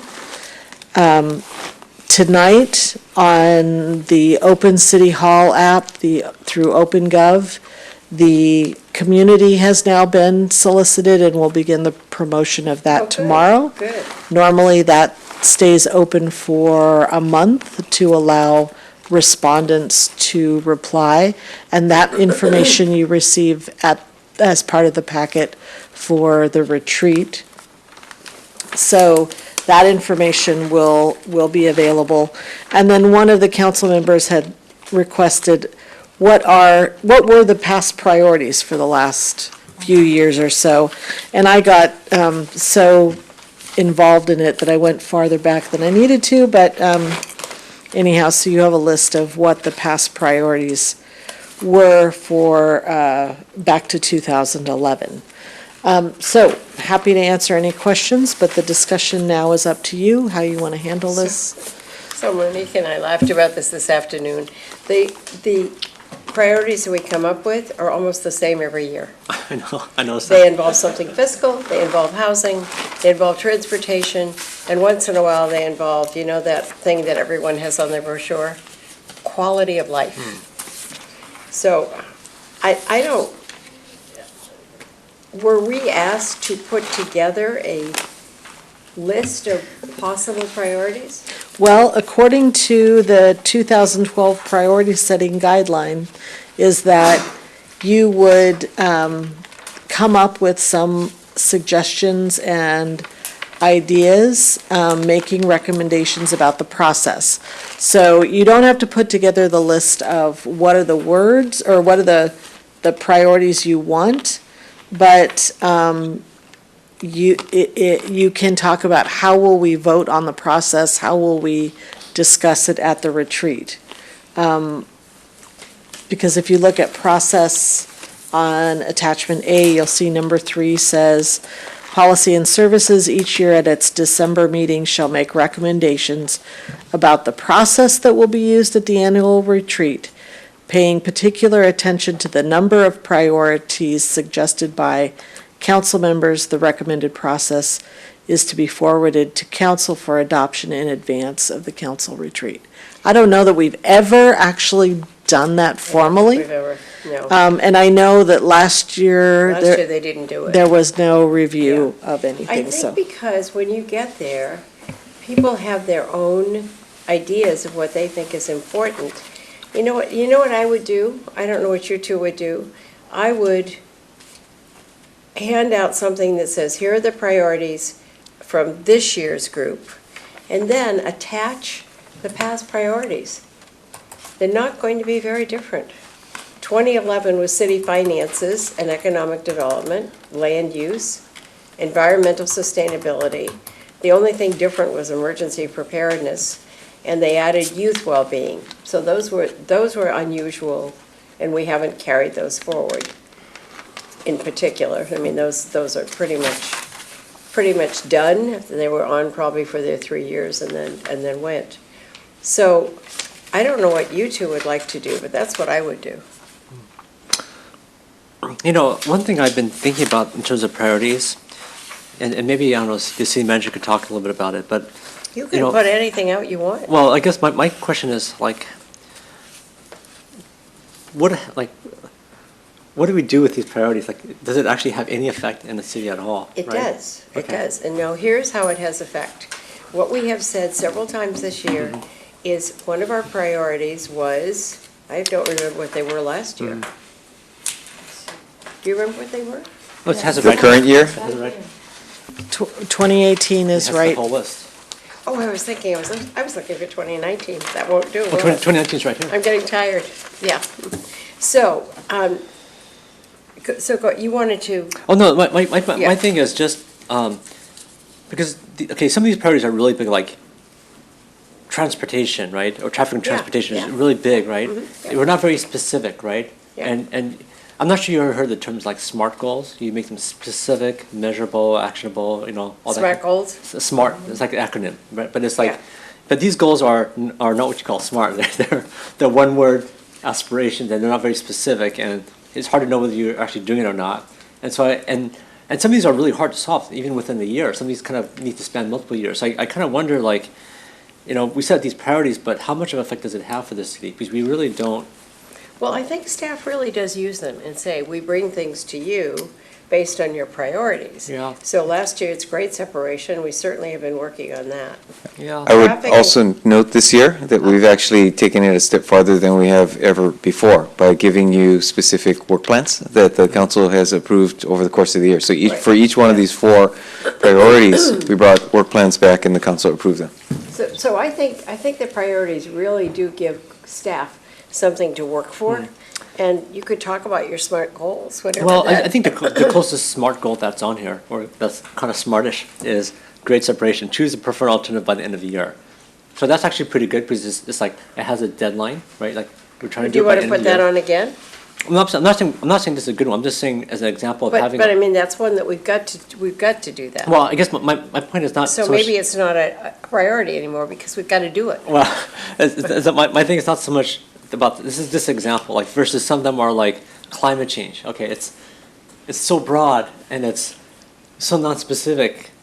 Like, maybe it should have been. If we have something like climate change on here, in fact, I think Ed and I talked about that today.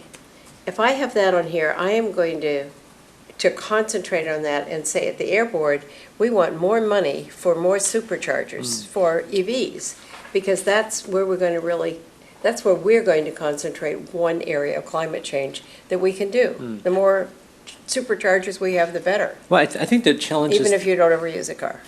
Well, I think the challenge is this. I think, because these are mainly done through a majority vote, right? And in order to get these kind of votes, we have to kind of like all compromise. So it's hard for us to come up with specific goals because we all have something slightly different, at least in the time allocated. And so we have these goals that are very generic, and very non-specific, not very goal-oriented, very aspirational. It's even hard to even know what they aspire to, actually. So, and so I just, to me, I think staff could be much more effective in general if they're actually given more specific, concrete type of goals versus things like, I think this grade separation is actually a good one because it's pretty concrete and specific, right? So That's about as yeah, specific so I as think you can get. I think that's actually a pretty Right. good one, right? But then, like traffic and transportation, which I actually feel is also really, really important, there's not much of a tangible like target, or deadline for staff to do. And I just wonder, like, I look at all these other ones, they're all kind of like that. And I think it's because it's put together as a Yeah, well, political then- process, right? I don't have any brilliant ideas for something specific tonight. Well, I guess but- my point is more if we could give a process that's more like bullet 2, right? Like grade separation, something specific for staff. So staff knows, okay, we're going to go for this, right? So staff tries to like work towards that versus ones that are like one word things like, or Maybe two it- words. Maybe it should say, get the garages done. Well, I don't know. So it's a balance of really specific and things that are like, I think this grade separation is actually probably the right level in my feel. I think climate change, while I strongly believe it, this is one reason why I bike or skateboard around, is because I really do believe it's important. But it's not, I just wonder how actionable is it from staff, right? Well, Councilmember, if I might offer, I think that's the essence of your conversation at the retreat. And so the question for the council on that day is how specific can you make it? And I think, sometimes there's agreement that you can make it very specific, like grade separations, or sometimes the council just can't get that specific, like climate change. Well, I think it's because it's a political process. It's hard to get beyond 2 words or 3 words. So I think that's probably the nature of the beast, but. Right, well, let's make that one of our goals, and we'll try to get more specific this year. Be smart. Be smart. Smart goals. Actually, have you guys seen the acronym SMART goals, or is this the first time? Okay, you guys, okay. Oh, wait a minute, did I need a motion on the protocols and procedures? Oh, yeah, that's right. Oh, yeah, probably, huh? I think we better do After all that right? work. We got so excited. One of you like to make a motion? Well, I think you wanted to have it come back to us, right? Is that what you wanted? Well, Or, I that's think something- what we said is that Monique and I will work on it. Okay. We can show it to both of you when it's in that form, and then it can go to council. I think, think it can go straight to council. Yeah, I don't think we Okay, want I'm it to okay come with that back too. to us again. So besides, who knows who'll be on policy and services Yes. next But I year? thought you just said earlier you wanted her to come, okay. she Well, I wants, really- yeah. What I mean is You get are- it in you are the best correct. order we can. Let's show it to Okay. both of you, and then we can send it. We'll update the format. We'll make Yeah. sure that And it's, see if we can make it sound like, Okay. 2019 and not 2006. And of course, redlined and. Oh, yeah, that's right. That's really important, redline it. yes. Yes, we'll do the best we can In fact, with what we that should be have. on policy and procedure. If you have that older version in electronic, I would love to get that, thanks. But Right. actually, just speak on that topic, so Lydia brings a good point, but it's very Are all annoying. those in favor, by the way? Aye. Well, but one thing is what Lydia said, which is, it really bugs me. So you first and then who's second? Greg made the motion. I think, no, actually. well, Lydia seconded. Okay, fine. Or vice But- versa, it doesn't. But I guess, It my passed. I guess my point was more what Lydia said, because sometimes we get things and we don't get the red lines, and it's really It's hard, super, yeah. super annoying, right? And so I don't know, does that need to be in our policy and procedures when we get like something, and there's red line possible, we should get a red line? I agree. Does that need to be part of this thing, or is that? I don't know how difficult it is, obviously, something didn't translate into this, right? But if you can, and I was reading some of the minutes from past PNS, and They also complain about they that? were also kind of saying, can we try, and so there was an effort to kind of try to make it work out. So maybe we could To get make that, this, to make. No, the- to make the red line Oh, to make the red line. formatting. Yeah. and yeah. all of that. It's hard yeah. to do. It is hard to do. Yeah. So what do you suggest we do on this? We're supposed to make a recommendation. In a second. My recommendation would be that we, as I said, include the previous priorities, that we, I think Greg's request is that we request that that we be more specific at the priority setting.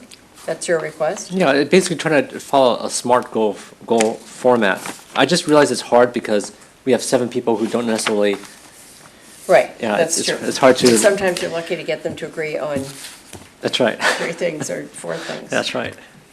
And, I'll add that we'll include information about SMART goals and how you set them. We have some, Well, I think We've staff would used that probably with like that, adults. because it's much better to have something concrete than something like really ambiguous. yeah. and with the staff. format and facilitation for the retreat is going to be worked out with the new mayor and the city clerk. I don't think that's something that's appropriate for us to do. That's handled otherwise. So that motion is that we include the old priorities, that we suggest that the priorities this year be more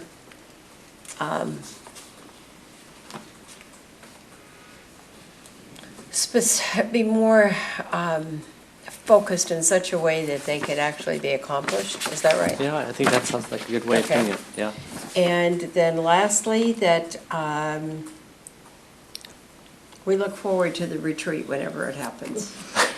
But as I said, I really don't want to, I don't want to go through the format. So do you want to read that motion back, Kim, if you can?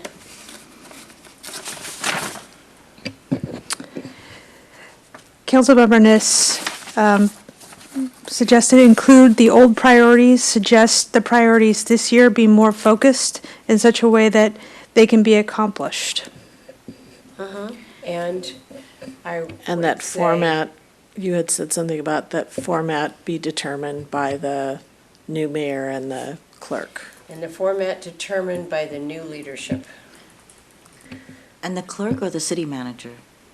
the clerk. The clerk, okay. Clerk for the meeting I see. itself. Yeah, the clerk will work with the new mayor to decide on the place and the time and what we're going to eat. I will say that in going back and looking at the old retreat agendas, there was, in some years, it was item by item that they were approved, and in other years, it was all of them together. So I think, those may be the kind of things that they were talking about, and it must have, again, there must have been a reason these Yeah, I rules was were, wondering this why was procedure it was created, but. Sent to policy and services for the priority setting guidelines. But I was wondering also if we might get an update on the 2018 priorities. How did we do in transportation in terms of mobility, circulation? I mean, what kind of things went up and down? That's a great idea. And then on the housing, what policies did we come up, where are we on that? And finance. Would you like Just- us to put something together like that? Well, I think it would And be send it on? informative, right? I do too. As I think that's a a great idea. And how did we, reporting for out. example, back in 2013, we brought up healthy cities and healthy communities, and that's still functioning. So that one was a success. The emergency preparedness is still functioning, that was a success. Absolutely, right. Real quick, So, who's the second for this motion, please? oh, will you second my motion? Sure. Thank you. Are we all okay with that? Yeah. Okay, Thank good. you. So I think that would be such a good idea to pass something like that along. And I could work on that with you, Minnie. I think we could also go back to the annual reports that maybe were presented. We may still have those, which should have addressed some of that, I think. Yeah, thanks.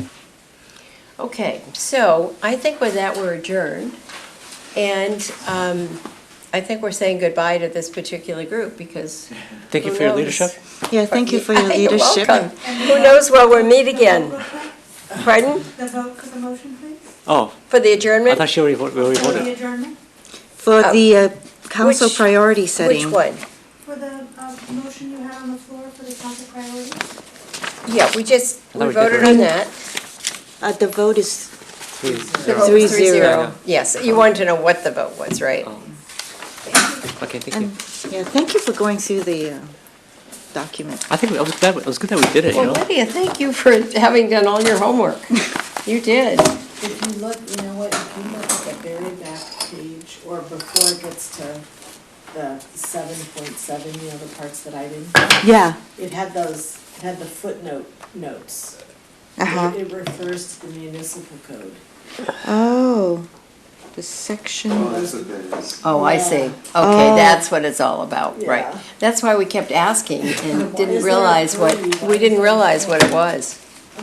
Okay, Kim, thank you. It's a Thank late you, night, so thank appreciate you. your being here.